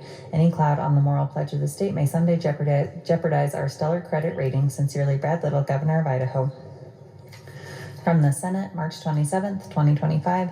Mr. Speaker, I return herewith enrolled House Bills 236 as amended in the Senate, 185 as amended in the Senate, 282 as amended in the Senate, 81 as amended in the Senate, 136 as amended in the Senate, 266 as amended in the Senate, 150 as amended in the Senate, and 102 as amended in the Senate, which have been signed by the President Novak, Secretary of the Senate. House Bill 236 is amended in the Senate, 185 is amended in the Senate, 282 is amended in the Senate, 181 is amended in the Senate, 136 is amended in the Senate, 266 is amended in the Senate, 150 is amended in the Senate, and 102 is amended in the Senate. You hear all that amended stuff? That should concern you. Delivered to Judiciary Rules Administration Committee for delivery to the Governor. March 27th, 2025. Mr. Speaker, I transmit herewith Senate Bills 1185, 1142, and 1180, which have passed the Senate. Novak, Secretary of the Senate. Senate Bill 1185 and 1142 and 1180 will follow for the first reading calendar. The House will now advance to fifth order of business. Report of standing committees. The House at the fifth order of business.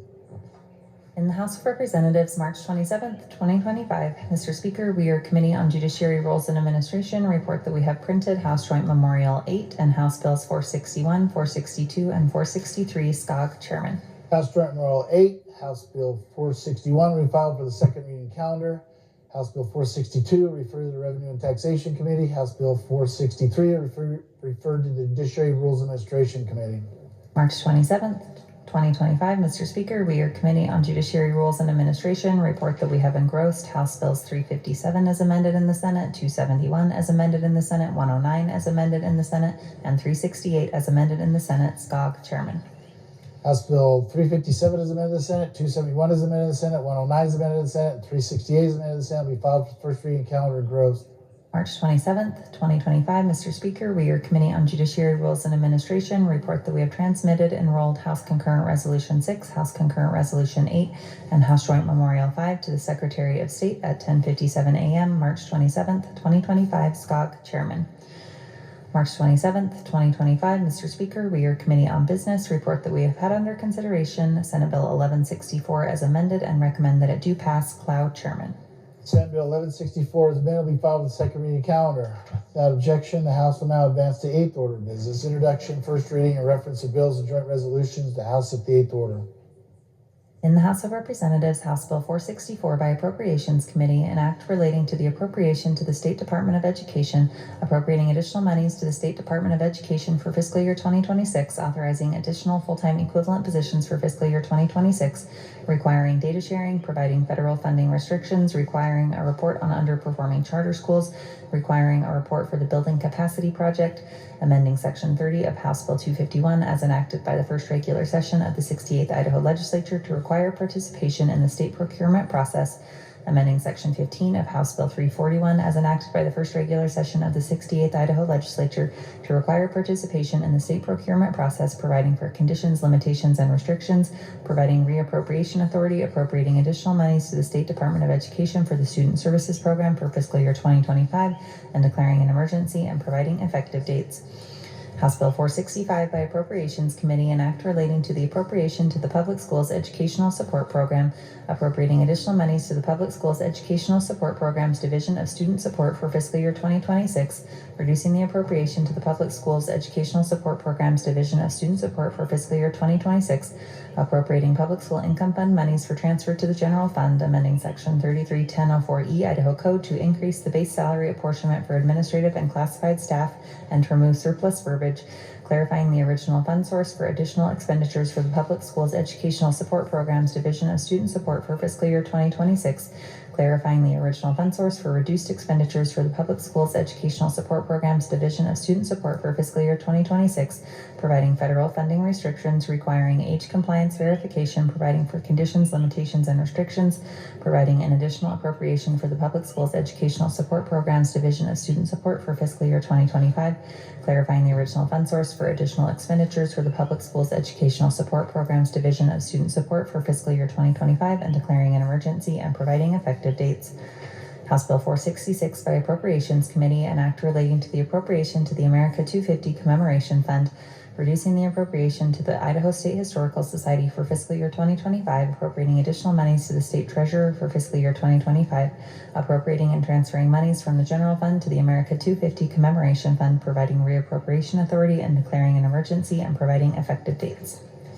House Bill 464, 465, and 466 will refer to the Judiciary Rules Administration Committee for printing.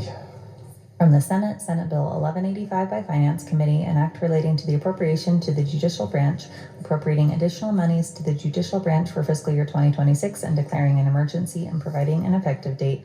Senate Bill 1142 by State Affairs Committee, an act relating to education, repealing Section 331029 Idaho Code relating to statutory construction and non-public school students, repealing Section 331030 Idaho Code relating to definitions, repealing Section 331031 Idaho Code relating to the Empowering Parents Grant Program, repealing Section 331032 Idaho Code relating to the Parent Advisory Panel, repealing Section 331033 Idaho Code relating to a certain report and evaluation, amending Section 331034 Idaho Code to provide for the transfer of certain funds, repealing Section 331034 Idaho Code relating to the Empowering Parents Grant Program Fund and declaring an emergency and providing an effective date. Senate Bill 1180 by Judiciary and Rules Committee, an act relating to traffic enforcement, amending Chapter 14, Title 49 Idaho Code by the addition of a new Section 491432 Idaho Code to establish provisions regarding automated license plate readers and data, amending Section 49428 Idaho Code to revise a provision regarding display of plate and stickers and declaring an emergency and providing an effective date. Senate Bill 1185 will be filed for the second reading calendar. Senate Bill 1142 referred to the Education Committee, and Senate Bill 1180 referred to the Transportation Committee. House now advanced to ninth order of business. First reading of House engrossed bills. The House at the ninth order. March 27th, 2025, House Bill 357 as amended in the Senate by State Affairs Committee regarding public funds. House Bill 271 as amended in the Senate by State Affairs Committee regarding advertising illegal drugs. House Bill 109 as amended in the Senate by Health and Welfare Committee regarding public assistance. House Bill 368 as amended in the Senate by Education Committee regarding medical education. House Bill 357 is amended in the Senate, 271 is amended in the Senate, 109 is amended in the Senate, and 368 is amended in the Senate. We filed for first reading calendar. Without objection, the House now advanced 12th order of business. Consideration of general orders. The House at the 12th order of business. Gentleman 22.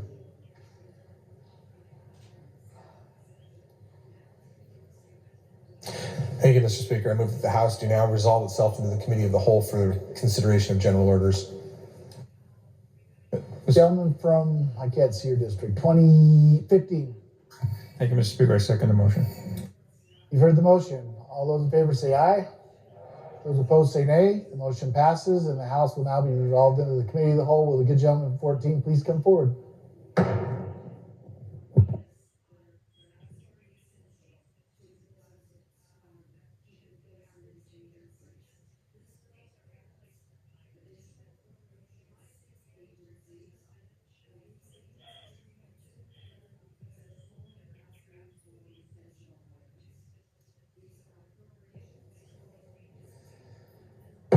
The committee as a whole will be in order. The clerk will read from the general orders calendar.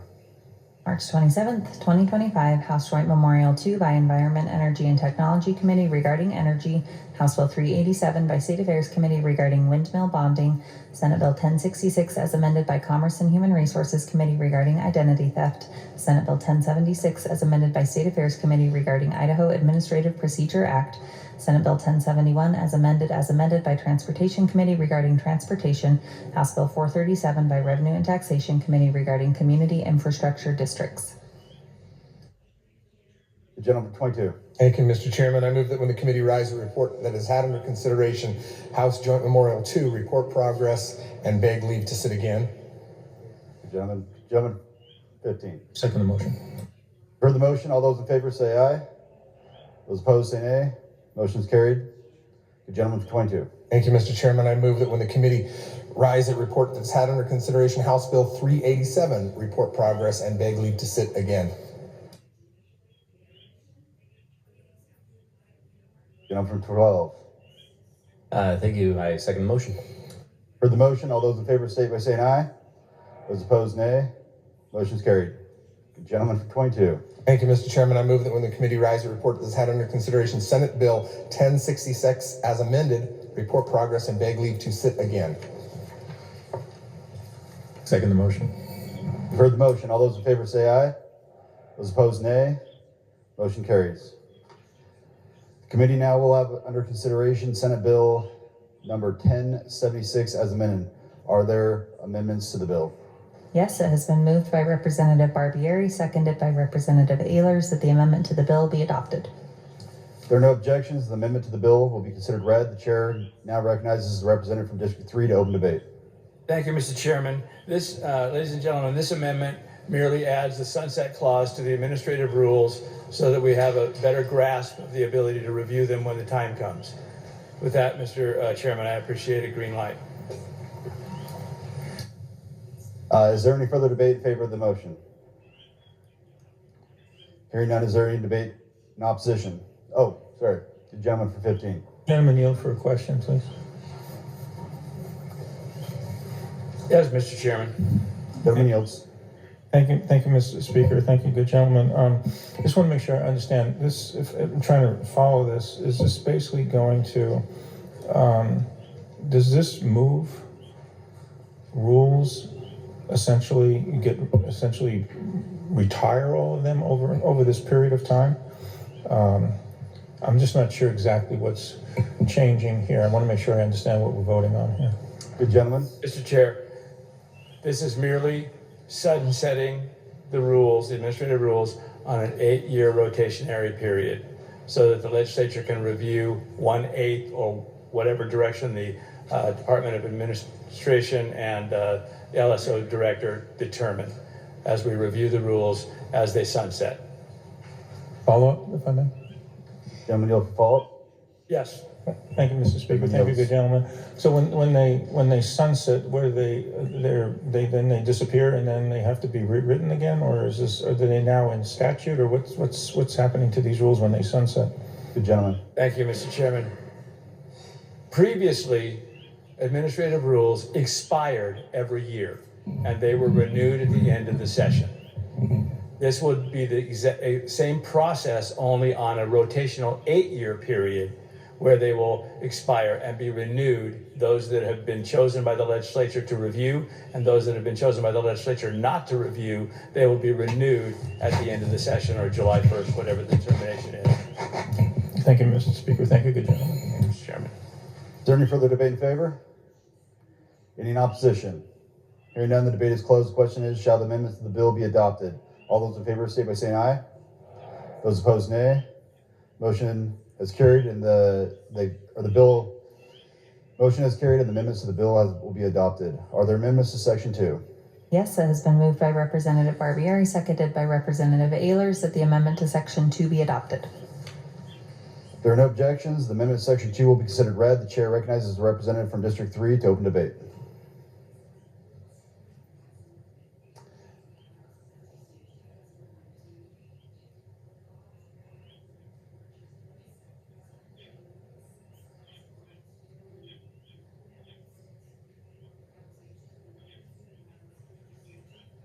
I'm sorry, Mr. Chairman, caught flat-footed here. Section 2. What? Oh, yeah, I mean, I yield to the good representative. He's not flat-footed. Good gentleman from 21. Thank you, Mr. Chair. This is simply just renumbering. So there's another section now. So now we have to have a Section 2 and a Section 3. That's all this does. Thank you, good gentleman. Is there any further debate in favor of the amendment? Hearing none, is there any opposition? Hearing none, the debate is closed. The question is, shall amendment to Section 2 be adopted? All those in favor say by saying aye. Those opposed, nay. Motion is carried, and to the amendment to Section 2 is adopted. Is there a correction to title? Yes, it has been moved by Representative Barbieri, seconded by Representative Ehlers, that the title be corrected. There are no objections. The correction to the title to the Senate Bill 1078 as amended will be considered read. You've heard the motion for the corrections to title. All those in favor say by saying aye. Those opposed, nay. Motion carries, and the corrections to the title is adopted. Good gentleman for 22. Thank you, Mr. Chairman. I move that when the committee rise, a report that has had under consideration Senate Bill 1076 as amended, report it back with amendments and without recommendation. Mr. Chairman, second the motion. For the motion, all those in favor say by saying aye. Those opposed, nay. Motion carried. The committee will now have under consideration Senate Bill 1071 as amended. Are there amendments to Section 1? Yes, it has been moved by Representative Shepherd, seconded by Representative Palmer, that the amendment to Section 1 be adopted. There are no objections. The amendment to Section 1 will be considered read. The chair recognizes the representative from District 7 to open debate. Yeah, Mr. Chairman, this was sent over to us by the Senate. It's to address the proper personnel or company that this money should be donated to. This was an oversight by the Senate to put Envision site in the bill, a private company. This should not go to any specific company.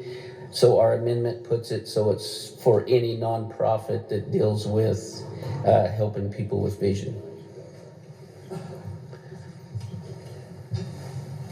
And so for Section 1. Yeah, we're all good, gentlemen. Just section. We're just doing a Section 1 right now.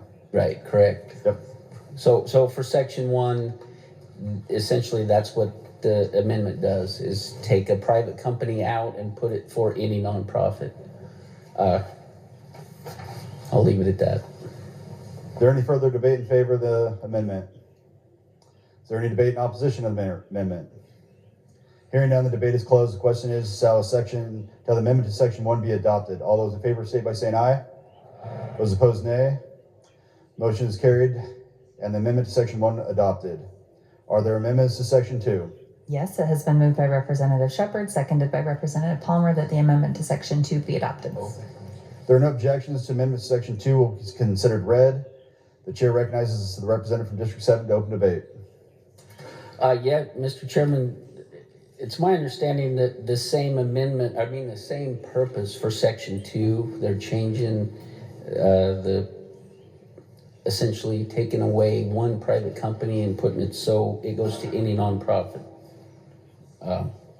Again, we want this to go to any Idaho-based nonprofit, so good amendment. Is there any further debate in favor of the amendment? there any debate in opposition of the amendment? Hearing none, the debate is closed. The question is, shall the amendment to section 2 be adopted? All those in favor say by saying aye. Those opposed, nay. The motion is carried and the amendment to section 2 adopted. Is there a correction in title? Yes, it has been moved by Representative Shepherd, seconded by Representative Palmer, that the title be corrected. There are no objections. The correction of title for Senate Bill 1071 as amended will be considered read. You've heard the motion for correction of title. All those in favor state by saying aye. Those opposed, nay. The motion is carried and the correction of title is adopted. Good gentleman from 22. Thank you, Mr. Chairman. I move that when the committee rise, it report that has had under consideration Senate Bill 1071 as amended, report it back with amendments and without recommendation. Mr. Chairman, I second the motion. Heard the motion. All those in favor say by saying aye. Those opposed, nay. Motion carried. The gentleman from 22. Thank you, Mr. Chairman. I move that when the committee rise, it report that has had under consideration House Bill 437, report progress, and beg leave to sit again. Chairman, second the motion. You've heard the motion. All those in favor by state aye. Those opposed, nay. Motion is carried. The gentleman from 22. Thank you, Mr. Chairman. I move that the committee rise and report. And second the motion. Heard the motion. All those in favor state by saying aye. Those opposed, nay. Motion carries and the committee as a whole is dissolved.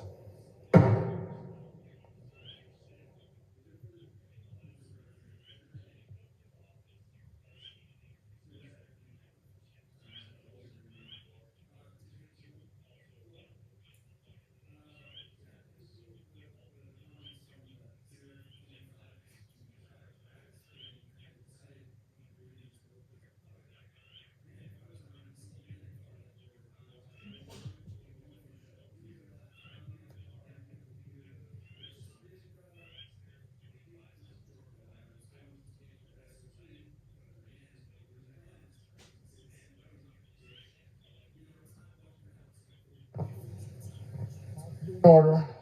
Gentleman 14.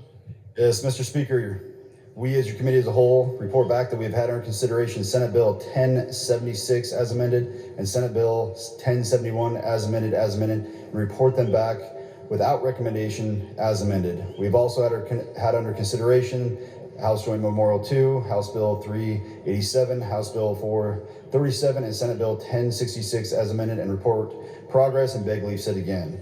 Mr. Speaker, I move that the report be adopted. Gentleman 15. Mr. Speaker, I second the motion. Thank you. Heard the motion. All those in favor say aye. Those opposed say nay.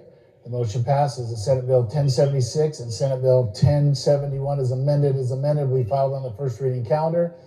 House Joint Memorial 2, House Bill 387, House Bill 437, and Senate Bill 1066 is amended will be retained on general orders. Without objection, the House will now return to the 11th order of business, third reading of bills and joint resolutions. The House is at the 11th order of business. Gentleman 22. Thank you, Mr. Speaker. I ask unanimous consent that House Bill 455 and House Bill 263 as amended in the Senate hold their place on the third reading calendar one legislative day. As consent has been requested, is there objection? Hearing none, so ordered. And the House will have under consideration Senate Bill 1167. Good lady from 29. Thank you, Mr. Speaker. I ask unanimous consent to dispense with reading of Senate Bill 1167. Unanimous consent has been requested. Is there objection? Hearing none, the lady has the floor. Thank you, Mr. Speaker, and good body. This is just a really easy, basic cleanup code. It's doing more of the repealing of things. So it is a repeal of section 43, chapter 22, which is regarding taxing districts. And this taxing district is only ever utilized once in the whole state, and that was in the county of Oneida. It was put in 1975 and used in 1980, and it has not been used since then. Several stakeholders were consulted. No one had any negative to say about this, so I say if you don't use it, lose it. So with that, I'd ask for your green light. Thank you. Thank you, good lady. For the motion, is for debate on the motion. Gentleman 31. Thank you, Mr. Speaker, to debate. Gentleman has the floor. Mr. Speaker. So, ladies and gentlemen, while it seems pretty benign to repeal a statute that has not been used for several years. Let me tell you what this statute does. It's in Title 22, which is the Ag statute, or the Ag titles. Chapter 43 provides for a funding mechanism for local government to use for cloud seeding. Now, while it hasn't been used since 1980, who's to say it will never be used? Or who's to say that we may not need it in the next 2 or 3 years? We don't know that. It's costing the citizens of the state of Idaho nothing to keep this statute in place on the books. I would suggest that we leave it where it is and ask for your help in that by pushing the red button. Thank you. For the motions, for debate on the motion. Hearing that, gentleman 25. Thank you, Mr. Speaker. To debate the bill. Gentleman has the floor. I am all about cutting taxes, and I'm going to support this bill. So I hope you give your green light for it. Thank you. For debate on the motion. Delay from 2. Thank you to debate. Delay has the floor. Thank you, Mr. Speaker. We've been cloud seeding in this state for many years. I didn't realize it's been, many of us have been around since the 80s. That's a 45-year-old code. It's an opportunity to get rid of 9 pages of code that we don't currently need to do what they're doing right now. They are cloud seeding right now. And with that, I ask for your green light. For debate on the motion. Hearing none, would the good lady from 29 care to close debate? Yes, thank you, Mr. Speaker, and good body. I'd just like to reiterate that we haven't used it. I don't know anything about cloud seeding. I don't know anything about weather modification. This, to me, looked like a taxing district that hadn't been used. So thank you. Ask for your green light.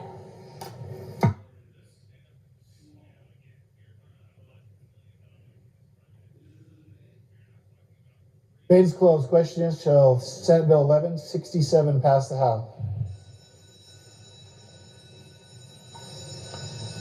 Clerk will lock the sheet. Members will cast their votes.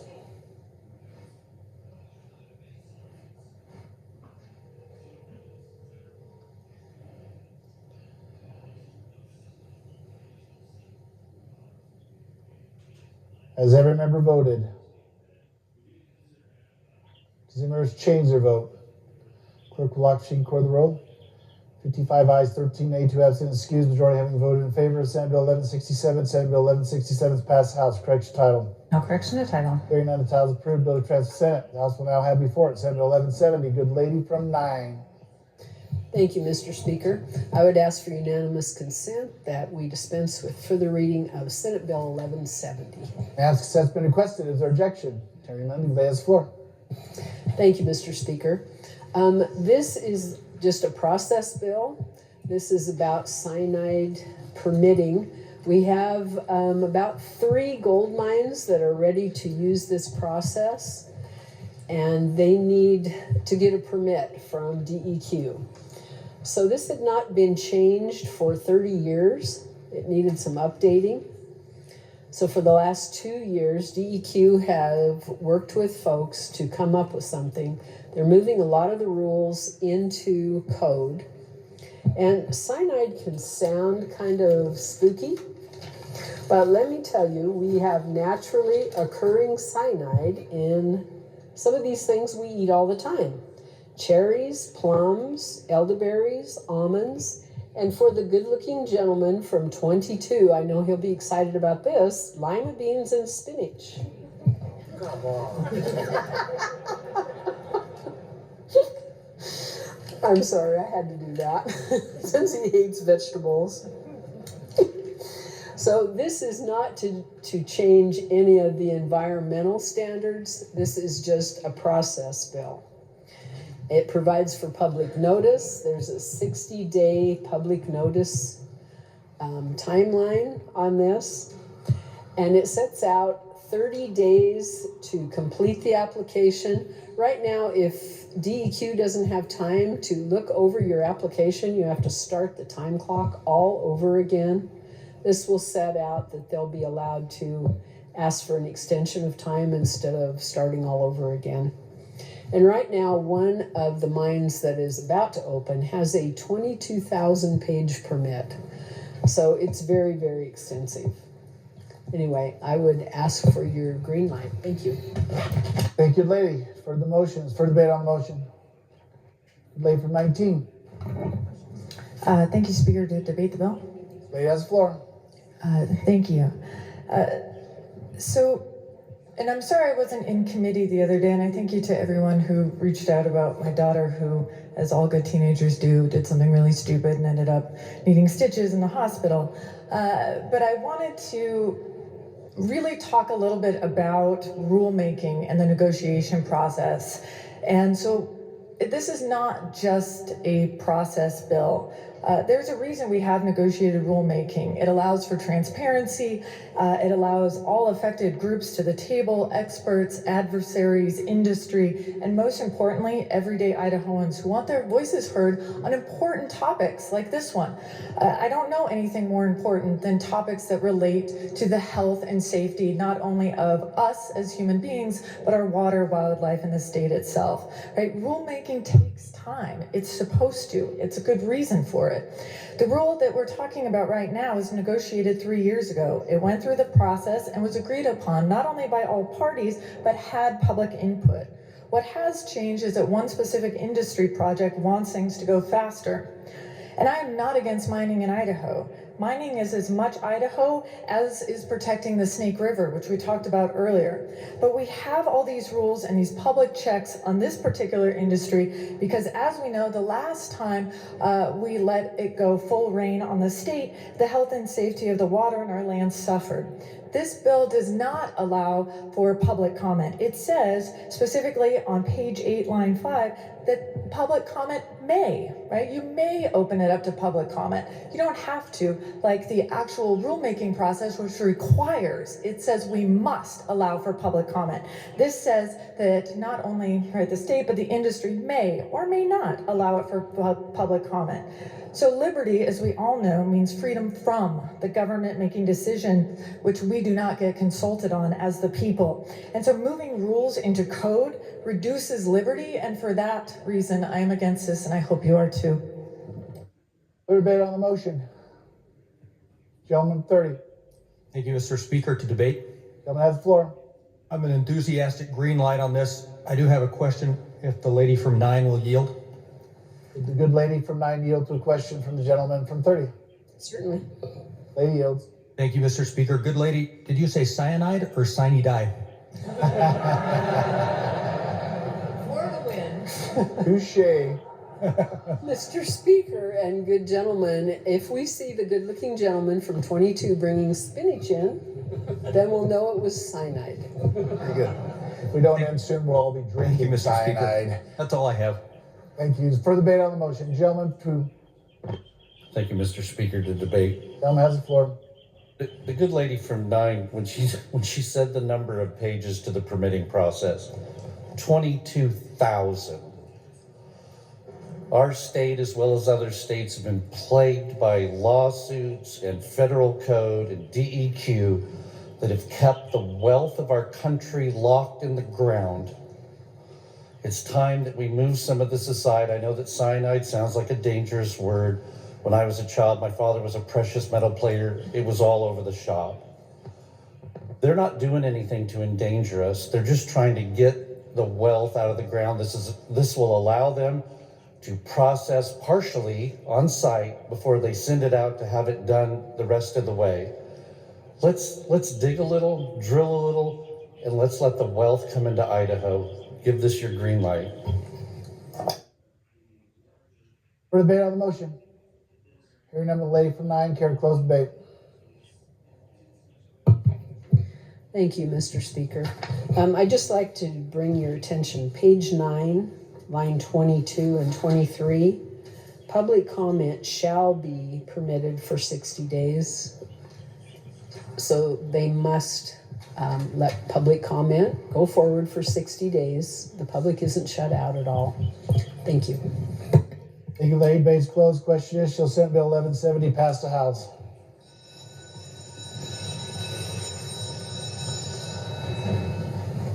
The clerk will lock the machine and the members will cast their votes.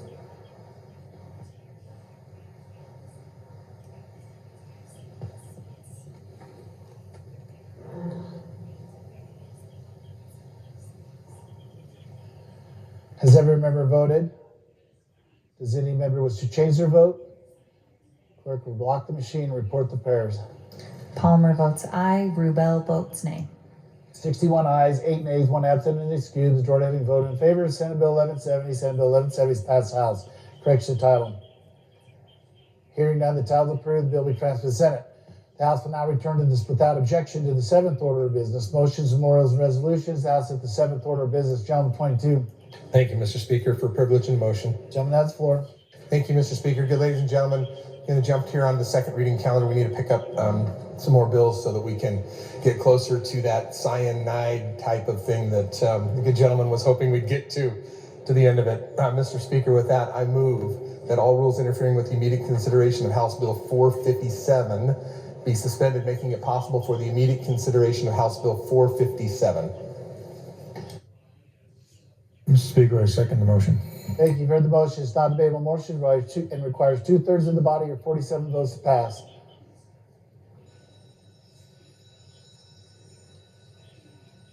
Clerk will lock the machine. Members cast their votes.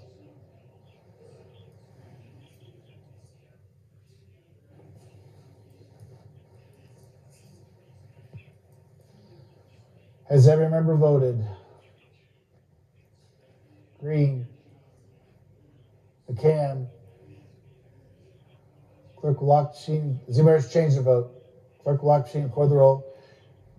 68 ayes, 2 absent and excused. Majority having voted in favor of the motion. The motion passes, and the House will have under consideration House Bill 457. Good gentleman, 7. Mr. Speaker, I ask unanimous consent to dispense with any further reading of House Bill 457. Unanimous consent's been requested. Is there objection? Hearing none, the gentleman has the floor. Ladies and gentlemen, this is the exact same bill that you have already voted on and passed, and we passed the amendment that the Senate wanted.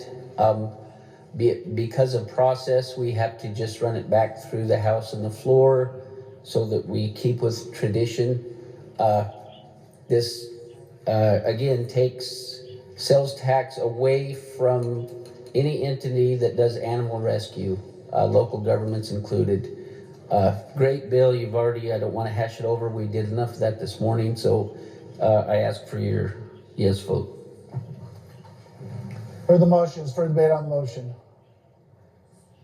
Hearing none, and hearing no negative debate, based closed question is House Bill 457 passed the House. The clerk will lock the machine and the members will cast their votes.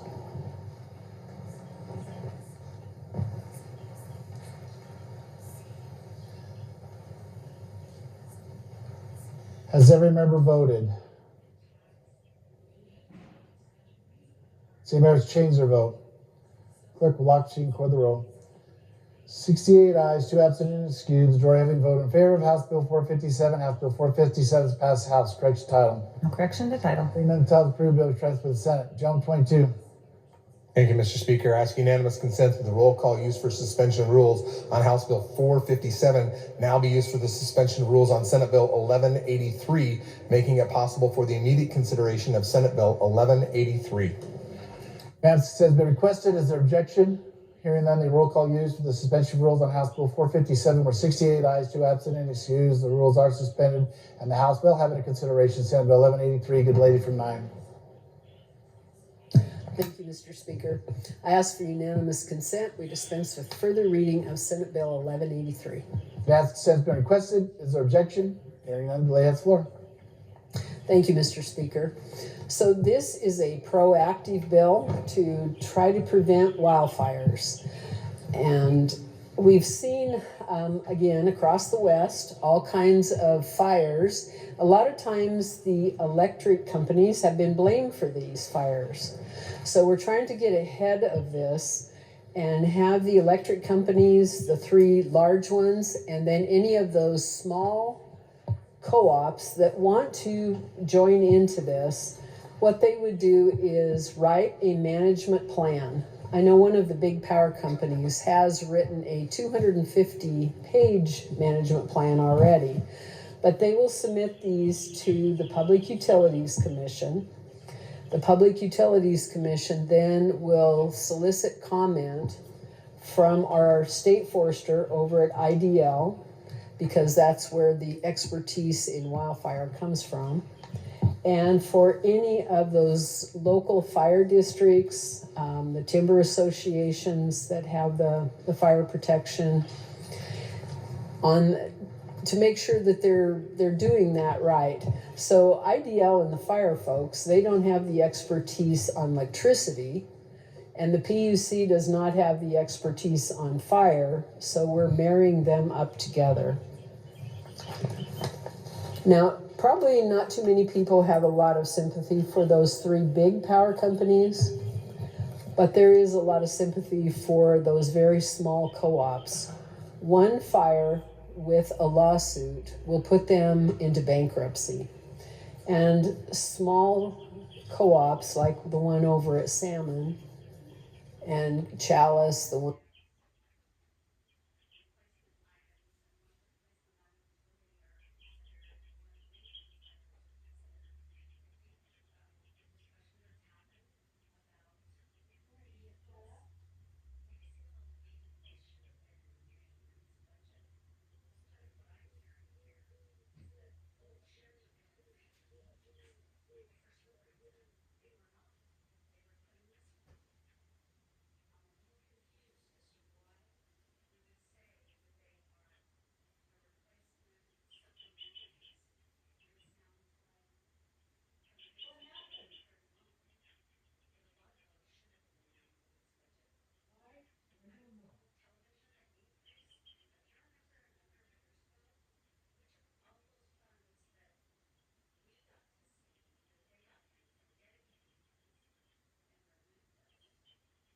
it killed 5 people, burned up hundreds of homes, and almost 200,000 acres later before it was put out.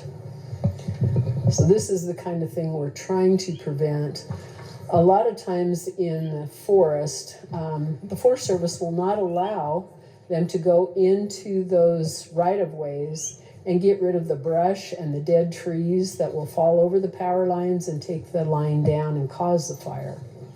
So also in this bill, you will see that there is a denial of entering the right-of-way. They will have to let them in to clean up that right-of-way so that there won't be a fire. So I would like to turn over now to my co-sponsor over there to talk about the liability part. Gentleman from 9, care to yield? The gentleman yields, Mr. Speaker. Continue the debate. Thank you, Mr. Speaker. I want to thank my good seatmate from the good lady from 9. She's really an expert in this resource area. She's been working on this for a very, very long time. There's 2 people who care about our forests and making sure we don't have as many forest fires as her. So I know this is taking a lot of work. I do want to hit just on this liability portion. So I know a lot of you probably read the bill. This has to deal with a rebuttable presumption. So how this is going to in effect work, the power companies and the co-ops are going to have to put together a mitigation plan. When they put that mitigation plan together, they submit it to the PUC. It gets buy-in from, say, foresters, other different agencies, and it's very comprehensive. And as long as they're doing what they should be doing and following that mitigation plan, if a fire does happen and it's not their fault, it creates a rebuttable presumption. This is very common under the law. It's just what it shows is they are presumed to be not negligent in those cases where they have gone through and done what they said they're going to do. But the flip side of that is also true, right? So this is not an immunity bill. I heard a couple folks say that. This is not an immunity bill. This does not grant immunity to them. You can still sue them if they are at fault, as you should be able to. If the companies don't do what they say they're going to do, they cause a fire, you can still go after them, as you should be able to do. That presumption is clearly rebutted when they don't do and uphold their end of the bargain. And we had some discussion in committee about whether this applies to wrongful death, or whether this somehow limits other types of damages. It doesn't. It doesn't create some new class. It doesn't, if someone dies in a fire and the power comes in at fault, they can still sue. If there's medical expenses and so forth, those are still being accounted for. That damage structure is not changed. What this simply does is we need to get to a situation where we reduce the number of fires in this state. That is something we need to do. And this piece of legislation gets us to that. And I like to, at least I'll end on what the good lady mentioned about the federal government. And I saw this in my previous job. I didn't handle these cases exclusively, but I saw it when a fire would be caused. The federal government would be the instigator, would be part of the problem. Who do you think is held accountable at the federal government when the Forest Service causes a fire? You think anyone's ever been fired in the Forest Service? No, they haven't. Because you know what happens when the federal government gets sued? They cut them a check, right? And that's the sad part of all this. There's no incentive structure to get the feds on board. This piece of legislation helps with that because it allows us to go after and do, if the federal government doesn't respond, doesn't do their job, it allows us to do it. And it makes sure that our local folks are not bankrupted when there's other people at fault and when it's not their fault. And so I guess I'll yield my time back to the lady from 9, but I just wanted to touch on those portions. Thank you. Debate's open. You further debate on the motion? Hearing none. Gentleman 25, surprise. Thank you, Mr. Speaker. To debate the bill. Gentleman has the floor. I appreciate what this bill's trying to do, but I have several reservations about it. When it comes to liability doesn't just go away. It's shifted somewhere else. And I'm kind of curious as to where that liability will fall. And there's some stuff that's happening out inside of my neck of the woods that I'm concerned about. You only take a look at some of these battery storage facilities and how they're being built. Right now, a lot of the counties are working on different ordinances and regulations to determine how to do the permitting process for some of these storage facilities. And we look at what happened in California recently with the Moss Landing and that fire that happened with that battery storage facility. It has devastated that area around it. And with something like this, I'm just uncomfortable with going and providing just sort of a carve out for one industry. Why not do it for everybody else? Oftentimes we go and see a minimalist approach taken for many things. And with that minimalist approach, does it be able to go and provide some sort of liability protection? I just have these reservations and these concerns because, with the technology and everything we're dealing with these days, with the cobalt and the minerals that are going to be inside of some of these storage facilities as far as the energy generation goes and storage, if there's a fire that happens, those metals, those heavy metals are going to end up in the soil. And depending on the locations of some of these places, it can be devastating to industries. In Jerome County, for instance, they're contemplating putting in some of these battery storage facilities. And they're right down the street from our dairies. If there's a fire that's caused because of negligence or whatever, it will be devastating for those industries. They won't be able to go and use any of that ground to cultivate anymore, to grow any of the crops. I mean, I would rather go and see it where people aren't provided these liability protections, where government comes in and interferes in the market. I'd rather go in and see these people take a maximum approach to things rather than minimalist. Thank you. For debate on motion, good lady from 18. Thank you, Speaker. Would the good gentleman stand for a question? Gentleman from 9 yields to a question from the good lady from 18. Gentleman yields. Gentleman yields. Thank you, Speaker. Good gentleman from 9. I appreciate the haircut, by the way. Thank you very much. To the good gentleman's comments about the battery storage facilities, we actually have one that's going on in one of our district within 200 feet of several homes. Does this bill provide any provisions about fires that were to happen as a result of these battery facilities, fires that may be in this area? It actually happens to be where there was a previous fire, wildfires that approach that facility. Does it apply to facilities of these utility companies? Gentleman from 9. Thank you, Mr. Speaker. The good lady from 18. I think it does go back. So what it does is go back to the portion of that negligence portion. And if they put that in their mitigation plan, that hey, they have a certain duty to make sure their facilities are not going to be causing fires, and for some reason they don't live up to that portion of it, they're still going to be negligent and be able to held accountable. But I think to your point, which I think is a good one, we want them to be forward thinking about this. We want them to be creating a plan to say, okay, there's a battery facility, and I know where you are here in east of us. We want to make sure that doesn't cause a fire, right? And so and that's why these type of plans are so important, because we don't want to be in a situation where no one thought about this. And so by forcing in this way to make them come up with a plan and submit it, and then have that be able to be reviewed by the forester and other folks, it creates a good opportunity to provide input to hopefully contain these things from happening. Thank you. For debate on motion. Hearing none, will the good lady from 9 care to close the debate? Thank you, Mr. Speaker. I neglected to mention you received a whole pile of papers, and in one of those papers there's a picture that I can't hold up, but this is one of the ways that they have come up with protecting those wooden poles. It's fairly new and it's really cool. It's mesh. It's amazing the temperature and the length of time that these things will protect those power poles. So that's just one example for a mitigation measure that they're trying to do. So I would hope you would support this. Thank you. The good lady, debate is closed. Question shall Senate Bill 1183 pass the House?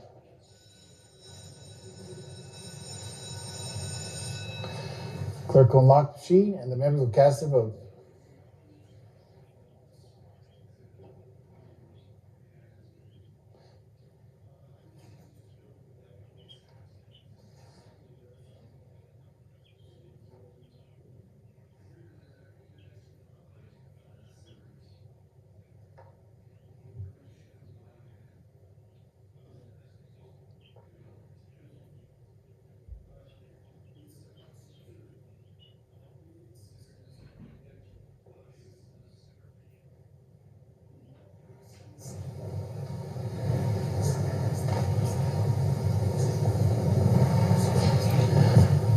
Has every member voted?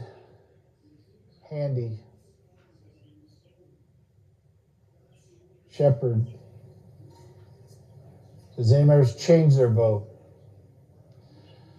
Clerk will lock the machine, record the roll, and report the pairs. Mickelson votes aye. Thompson votes nay. 46 ayes, 23 nays, 1 absent and excused, majority having voted in favor of Senate Bill 1183. Senate Bill 1183 is passed the House. Correction to title. No correction to title. Hearing none, the title is approved. Bill will be transferred to the Senate. Jump 22. Thank you, Mr. Speaker. I ask unanimous consent that the roll call used for suspension of rules on House Bill 457 now be used for the suspension of rules on Senate Bill 1140 as amended, making it possible for the immediate consideration of Senate Bill 1140 as amended. As has been requested, is there objection? Hearing none, roll call used for suspension of rules on House Bill 457 were 68 ayes, 2 absent and excused. The rules are suspended and the House will under consideration. Senate Bill 1140 is amended. Good job with 20. Thank you, Mr. Speaker. I'd ask unanimous consent to dispense with any further reading of Senate Bill 1140 as amended. As consent has been requested, is there objection? Hearing none, the gentleman has the floor. Thank you, Mr. Speaker. Ladies and gentlemen, shortly after I came before this body, 17 years right after I had been, 2 years after I was here, I was put in as the chairman of transportation. So I've been working on transportation issues a lot. One of the main problems that was handed that I was told about right off the bat was funding. We were short on funding when it came to transportation across the board, everywhere, locals, state, everywhere there was short. We had people moving here, we were a growing state, we have lots of old infrastructure. It was all about money. As soon as we can get money, the better. So I felt it's my position as a chairman that I should work towards getting more funding. So we went down several different avenues and we've brought a lot of money towards it. We did do one tax increase in the very beginning. And since then we've managed to move general fund dollars from the state over into taking care of a lot of transportation issues to the point of about $4.1 billion in the last 10 years. As we've done that, set that aside for a moment and think about the fact who does the transportation in the state of Idaho. You have approximately 300 different entities that deal with transportation issues. ITD is the biggest one, and then they go down from there to the smallest one, which is 8 miles of road over in central Idaho, we'll call it. And everything in between And several of them operate under different types of legislation, different sections of code. Now, they all want to be treated exactly the same, except for when they don't. So as you can think about that, you can imagine all of those different commissioners, all those different highway commissioners, all those different city councilmen, all these appointed people or elected people, all trying to make decisions about how they want their roads built. My job is to try and get them money and to try and not have them mad at each other so we don't constantly have a fight. Every year, I bring legislation that moves the ball. It's a constant moving target to keep as many of them happy as possible. Sometimes some are happy, sometimes they're not. I'm bringing forth this piece of legislation, the next two pieces. I'm not going to talk about both of them just at the same time. We're just going to talk about 1140 at this point. I'm bringing forth these pieces of legislation to try and keep the field somewhat level, to keep people from, the state money comes to them and they get to do this, and state money comes to me and I get to do this. So there's always problems. It's an ongoing thing. What this piece of legislation does is it deals with a couple of terms. One of the terms are benefit primary motor vehicles and primary benefit of motor vehicles. That's the main part of this. I'll go through the rest of the legislation as we talk about it. Those are two terms that are in several pieces of code that deal with transportation.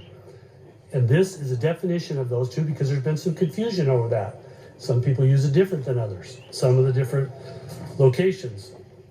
On the first page of the legislation, it goes through and gives a brief explanation of benefit primary motor vehicles. It starts with a B, it's in the beginning. So if you want to read through that, you can. It talks about bridge maintenance construction projects to reduce traffic congestion, travel delays, engine idle time, and unproductive fuel consumption. Sounds pretty basic and straightforward.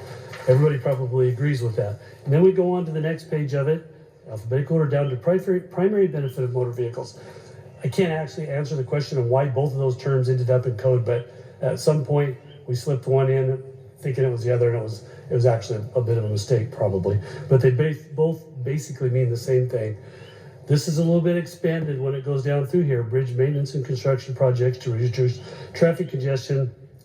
Let's just skip down to the part that's going to cause some people to think twice. We get down there, it says highway improvements to existing or new bicycle and pedestrian facilities may only be included in a project for the primary benefit of motor vehicles if such facilities provide a collateral secondary benefit to the project or are highway design improvements that are forced upon us by the federal government. That's all it does. It's just a definition. And we go on to the third page and it goes down here to violations and penalties. And we've added elected official officer. And we've moved the fine up to $1,000 from $500. The rest of it's existing language, except for if you're a whistleblower, we're going to cover you. So if someone is misuse of funds, it's an elected official, they could get in trouble for that. I think as an elected official, you should be held accountable. That's why that is added into legislation. But I think you'll probably hear a little bit about that today, but I think the most part you're going to hear is the top. And I'll be glad to explain that. I think we had lots of debate and questions earlier this morning. I think this is a pretty straightforward piece of legislation. So if somebody has some questions that, well, we'll just go with it from here and we'll see if we're going to spend a lot of time answering questions or if we're just going to debate the bill and move on. I guess we can make that decision as we move forward. Thank you, Mr. Speaker. I ask for your green light on this piece of legislation that helps highway districts, by the way, which have not came out against this bill. There is one that doesn't love it, but they said they can live with it. And the rest of them are like, they add me out a little bit, but they're okay with it. So there's no highway districts against this bill. Hey, gentlemen, for the motion, for debate on the motion. Gentleman 17. Thank you, Mr. Speaker. To debate against the bill. Gentleman has the floor. And not ask the gentleman a question because, like I usually do, because I know the answer. But you know, nothing is more frustrating than when you go to a local government and the local with an issue for your area of town, for your neighborhood, or you got some nuisance going. You feel that there's a business that's a nuisance, like doesn't fit in the neighborhood, like a dance place or something. Nothing is more frustrating then when you go to your local council member, your local highway district commissioner, and the commissioner, house, or council member says, oh, really like to help you, but there's a federal regulation on this. Really like to help you, but there's legislation, there's an Idaho code provision that would prevent me from doing anything to help you or to address this issue. And with traffic congestion and delays being one of the top issues in my district, when I was campaigning, I heard it on street after street, on Columbus Street, which is suffering from speeding, going 30, 40 miles an hour down the street and making the residents uncomfortable. Columbus Street, Latah, Roosevelt, St. Andrews, many of the streets in our district have become more and more congested as there's more and more building on the empty spaces in the area. So with that, there's more and more concern, and people want action, and they become very frustrated. But one of the things that's going to really increase frustration is at the end of this 1140. Lines 27 through 37 talk about the violations and penalties. And any elected official, officer, or person who shall violate or aid in the violation of any of the provisions of this title shall be guilty of a misdemeanor. Now think of that.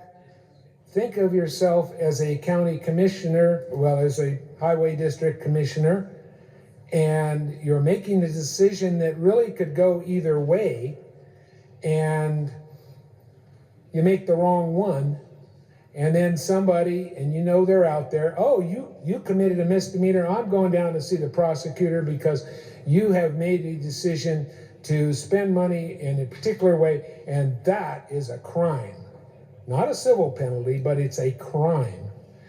And very importantly, in this section 40-207 at the end, it applies to any action in Title 40.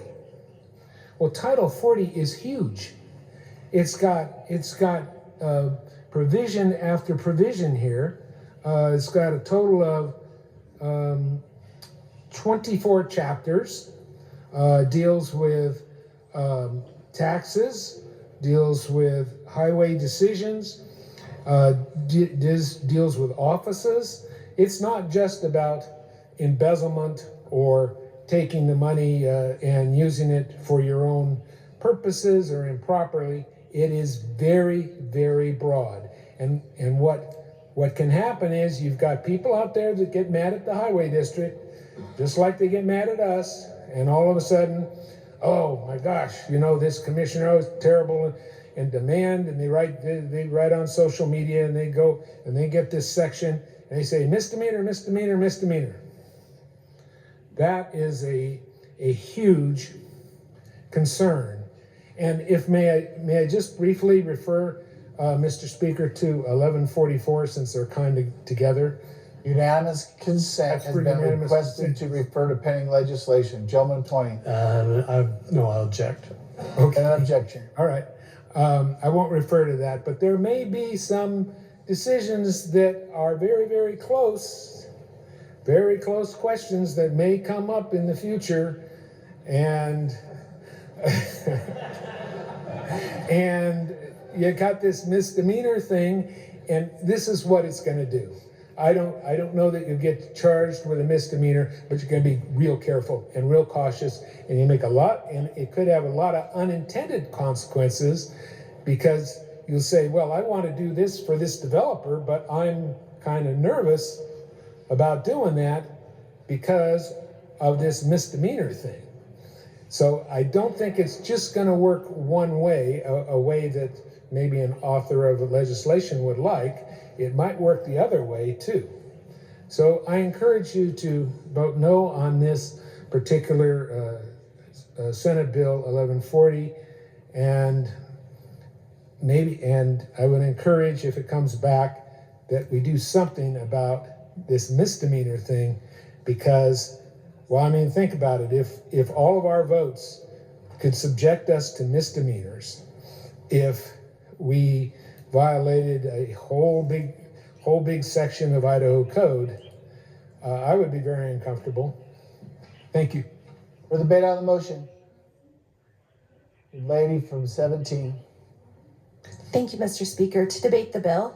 Lady has the floor. Thank you. I would also request unanimous consent to refer to pending legislation. Unanimous consent has been requested. Objection? Object. An objection. Thank you, Mr. Speaker. On a warm day in September of 2015, my phone started dinging in a way that you know something is seriously wrong, because everybody that you know is trying to contact you. That's because a few blocks from my house, a 5-year-old who went to school with my children was hit by a car while he was in a crosswalk on a bike ride with his father. He was dragged 40 feet, trapped underneath a minivan, and it took 4 bystanders to lift the vehicle off of his body. He spent 70 days in a hospital in Salt Lake City. He underwent numerous surgeries and skin grafts, and by the grace of God, he lived. And what could have been a horrific story is not, because this isn't the conclusion of what happened on that day. Because my community rallied. We rallied in the traditional ways of bringing this family food and money. We rallied in some non-traditional ways where we all wore bracelets made of bicycle spokes. And we rallied in the meaningful way where we all demanded that we do something about this very dangerous stretch of road where children try to do normal children things like riding their bikes and walking. That resulted in a lot of meetings, a ton of work. Much of that work was actually done by my good friend from District 18 here, who was the lead planner in this project. And as a result, in 2023, we enacted traffic calming measures on the street to make it a safer place for everyone. As I read this bill, it would make work like this incredibly difficult, because the sole purpose of what we were doing was trying to make it a better place for walking and biking. My husband is a bike commuter. In fact, he follows this now very safe stretch of road almost every day. He will say it's one of the safest places to bike in this entire city. And for several years, he did it with my child in tow. I believe what was almost a tragedy has protected my greatest blessings in life. And it has meant that my phone has never had to ding like that again because something happened to my own family. I urge your red light on this bill so that nobody has to endure what that notification is like if it is your family. Wow. For the debate on the motion. Hearing none. John 15. Thank you, Mr. Speaker. To debate. Thank you, Mr. Speaker. This bill takes one vision of what roads should be all about and excludes all others. And at the same time can turn people into criminals. This is not a good bill. This bill deserves your red light. Thank you. For debate on the motion. Hearing none, jump from clerk close debate. Thank you, Mr. Speaker. Just a couple of quick things. Obviously, it's a tragedy when a child gets hurt, and anything we can do to improve safety is a good idea, whenever we can do it. Speeding was brought up. Well, it's in the bill. There's ways to deal with speeding. A misdemeanor, current code. It's the way it is right now. We did add in elected officials. I think they should be held to the same standard as everybody else. The only thing we did was increase the amount of the fine that it could go to. I'd ask for your green light on this piece of legislation, and we'll move on to the next one. Any gentlemen, base closed. Question is, Senate Bill 1140 as amended passed the House.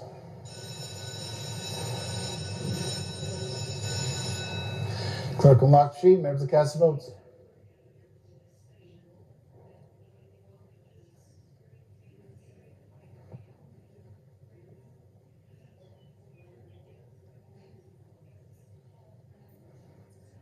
Has every member voted?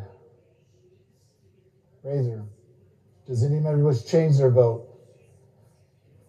Clerk will lock the sheet and record the roll.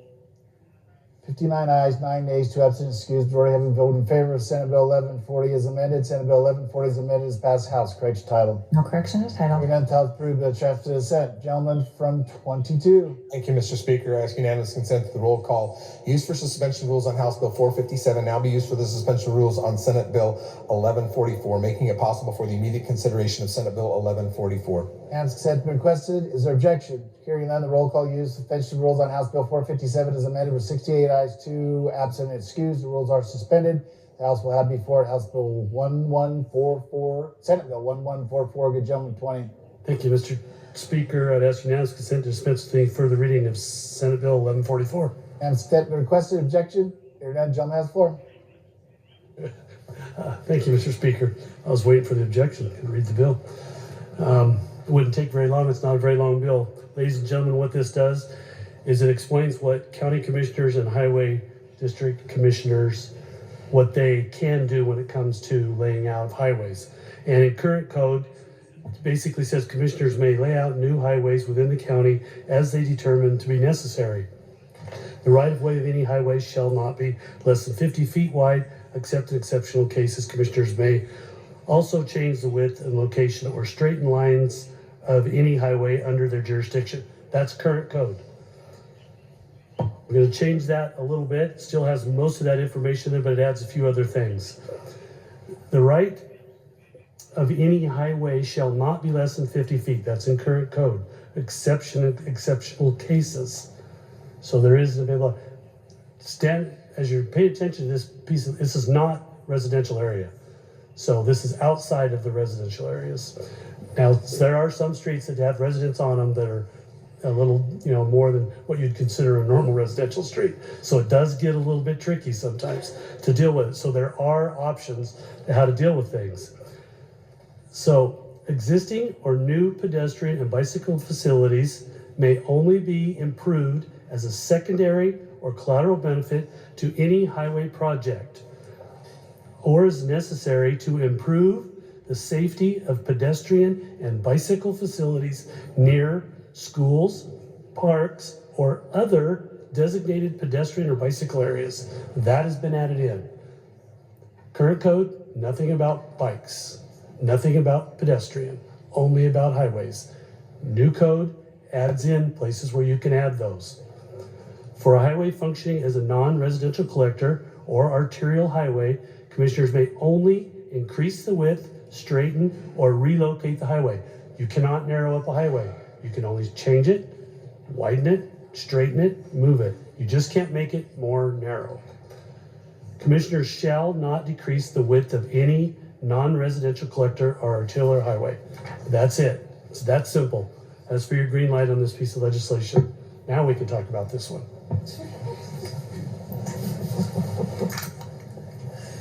They yield. Thank you, Speaker. I stand to debate the bill. The lady has the floor. Thank you, Speaker. And as the good lady to my left mentioned, this is a profession that I have been in for over over a decade, and I've had the privilege to work on some of these incredibly important projects to enhance our streets for all users. That includes the vehicles, the bikes, the pedestrians. I've had the privilege to sit with those communities, with those neighbors, to create streets that are friendly to all of them. This bill, as it's written, and that I have brought to the good gentleman's attention, a few concerns. More importantly, with the use of non-residential collectors. Not every street is the same. Every time I have to go work within a street, I take into account the context sensitivity of that street. Oftentimes, we have non-residential collectors that are oftentimes we have collectors that are bookend by commercial on both sides. So that is a great concern that is listed in here, because what it does is it handcuffs my ability to work with that neighborhood to create a safe street for all users. I have brought this to the good gentleman's attention. He has reassured me that in the interim, we're going to work together to address some of the concerns that I've identified. And I do look forward to that conversation, because it's incredibly important as we build out our infrastructure, we use professional judgment in that process, that we look to our experts, those who are in this profession, to be able to create a street that is for everyone. I recognize we have a congestion problem. I recognize we're growing, but the best way in which we can approach that growth is to take into account how we utilize our streets. And we need to look at our streets more than just for the vehicles. We need to take that into account, that bikes and pedestrians use that space as well. I was a child at 10 years old who was ran over by a car with my twin sister in a crosswalk on the way to school. So if anybody is going to want to ensure that we have safe routes for people, for someone who's actually endured the pain of getting ran over by a car, I'm certainly there to have those conversations. But more importantly, we need to listen to our neighborhoods, our communities. But the good gentleman did reassure me we're going to have more conversations this summer. We'll be back before you next year to address some of these concerns. For debate on the motion, gentleman from 28. Mr. Speaker, I rise to ask your question. Gentleman from 20 yields to the question. Gentleman yields. Gentleman yields. I'm wondering if width of a street includes parking along that street. Gentleman 20. Mr. Speaker and good gentlemen, when you're talking width of the street, yes, it does include that. Most of the time, it's not just that, though. It's beyond that. It's how much land that the highway district actually has to use. Don't debate the bill. If I may, debate the bill. Someone has the floor. Thank you. A few years ago, I was in Paris, Idaho, which is a tiny little town in Bear Lake County. We had a meeting of the Southeast Idaho Council on Government, and I was representing my area. And they were bragging about what they had used as a speed control measure on the highway that goes through that little town. They had a problem. The town's only a couple, 3 blocks long. That's the extent of it, the courthouse and a couple of businesses. And they had a speeding problem, as people were hitting 55 or so, and then they'd come to the town and they wouldn't slow down going through town. And they had an accident problem. What they devised was actually narrowing the street, and that slowed people down. As they approached, and they had a full-size highway, suddenly it was a narrower, people slowed.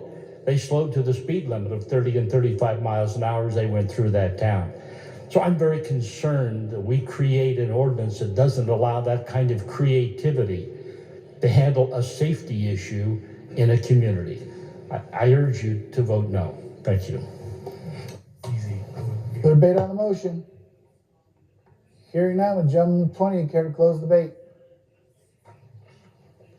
Thank you, Mr. Speaker, and thanks to all of you who have given information. It's an ongoing process, never stops. We have a moving target that changes all the time. We change with the amount of traffic we have.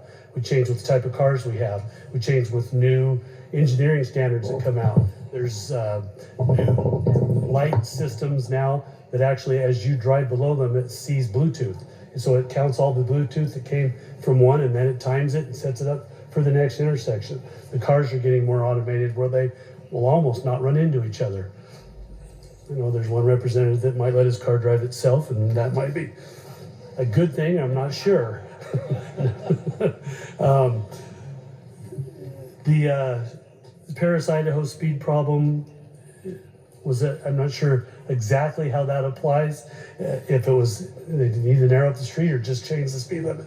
But one of the big issues that we talked about, crosswalks. We talked about 2 terrible incidents. They both happened in crosswalks. They weren't out in the street, they were in crosswalks. So if somebody hit somebody in a crosswalk, they broke the law. If everybody obeys all the laws all the time, we'll never have any crashes, we'll never have any accidents. The only thing we can do is try and make that situation better and do our best to move forward with better practices. I think this bill is good for now. And every year, like I say, I come before you and we make adjustments. I believe there are areas in here where we can make some adjustments that we will make as we move forward. But it is fine tuning. It is hard to do. It's not simple. All of you know and have brought legislation that almost every piece of legislation we do is an amendment. The laws, for the most part, are already set, and we keep changing them as the pendulum swings. And I think we just need to keep doing that and do our best to do the right thing at the right time. And I'd ask for your green light on this piece of legislation. Thank you. Good gentleman. Debate is closed. Good lady from 18, for what purpose do you rise? Thank you, Speaker. I tried to do this earlier. I definitely need to declare a lady.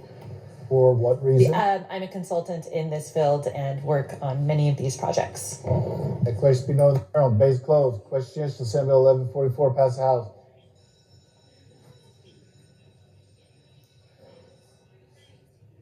Clerk will lock the machine. Members cast their votes.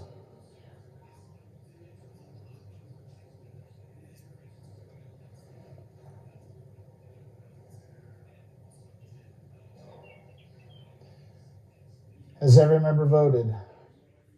Furman. Has anybody changed their vote? Clerk will lock the machine and record the roll. 58 ayes, 10 nay, 2 absent, excused. Majority having voted in favor of House Bill 1144, Senate Bill 1144, Senate Bill 1144. Good gentlemen. Good gentlemen.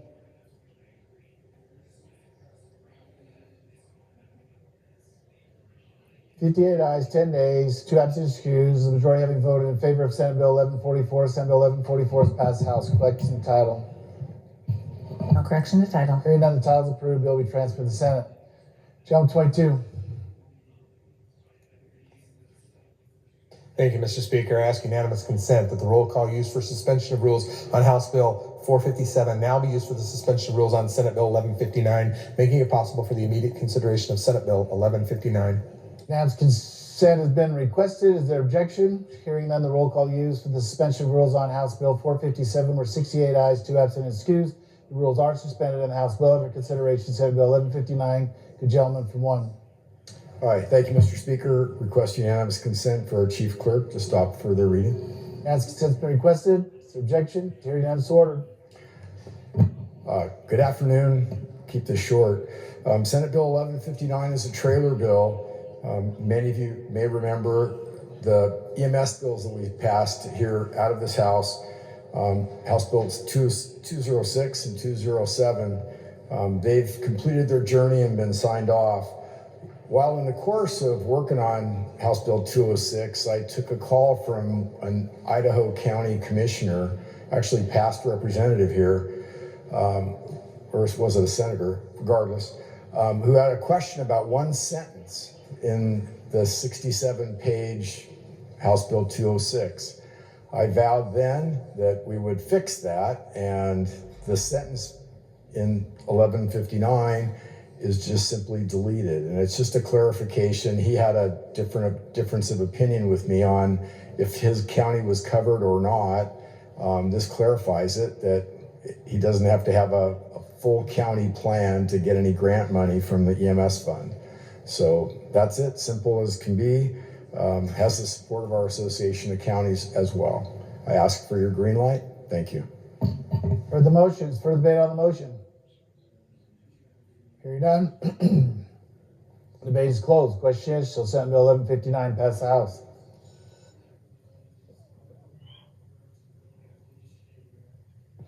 Clerk will lock the machine. Members will cast their votes.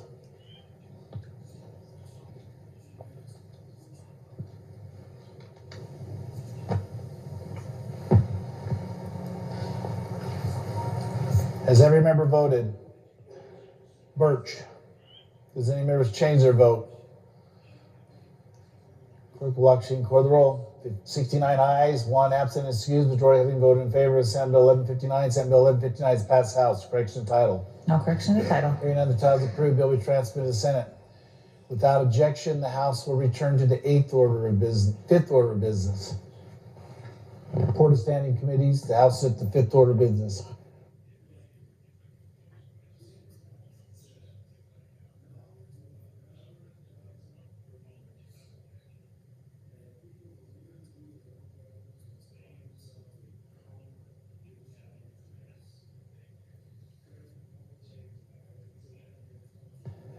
Everybody's going to be about 5 minutes, so just sit where at the clerk's getting the paperwork so we can move some bills for tomorrow.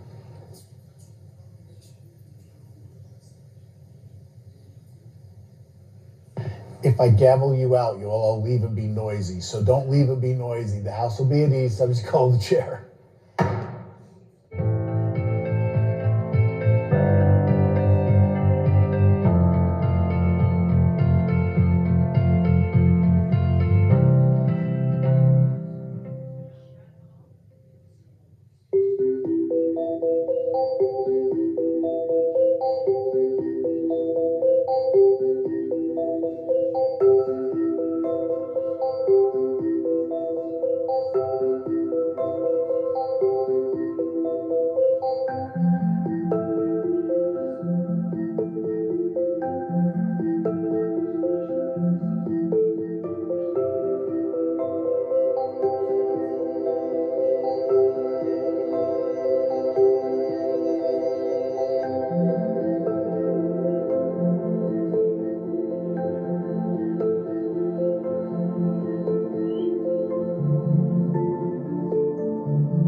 figured out the bill.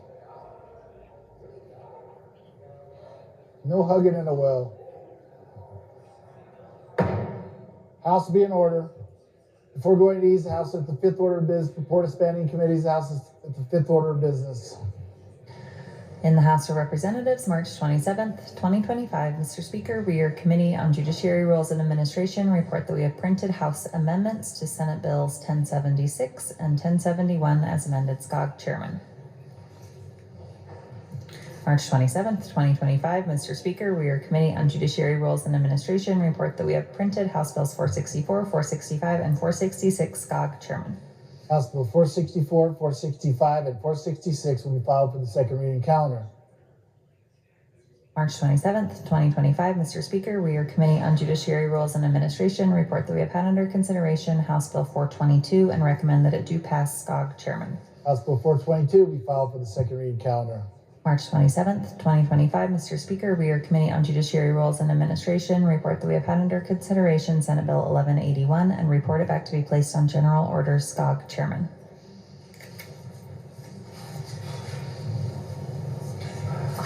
I didn't do that.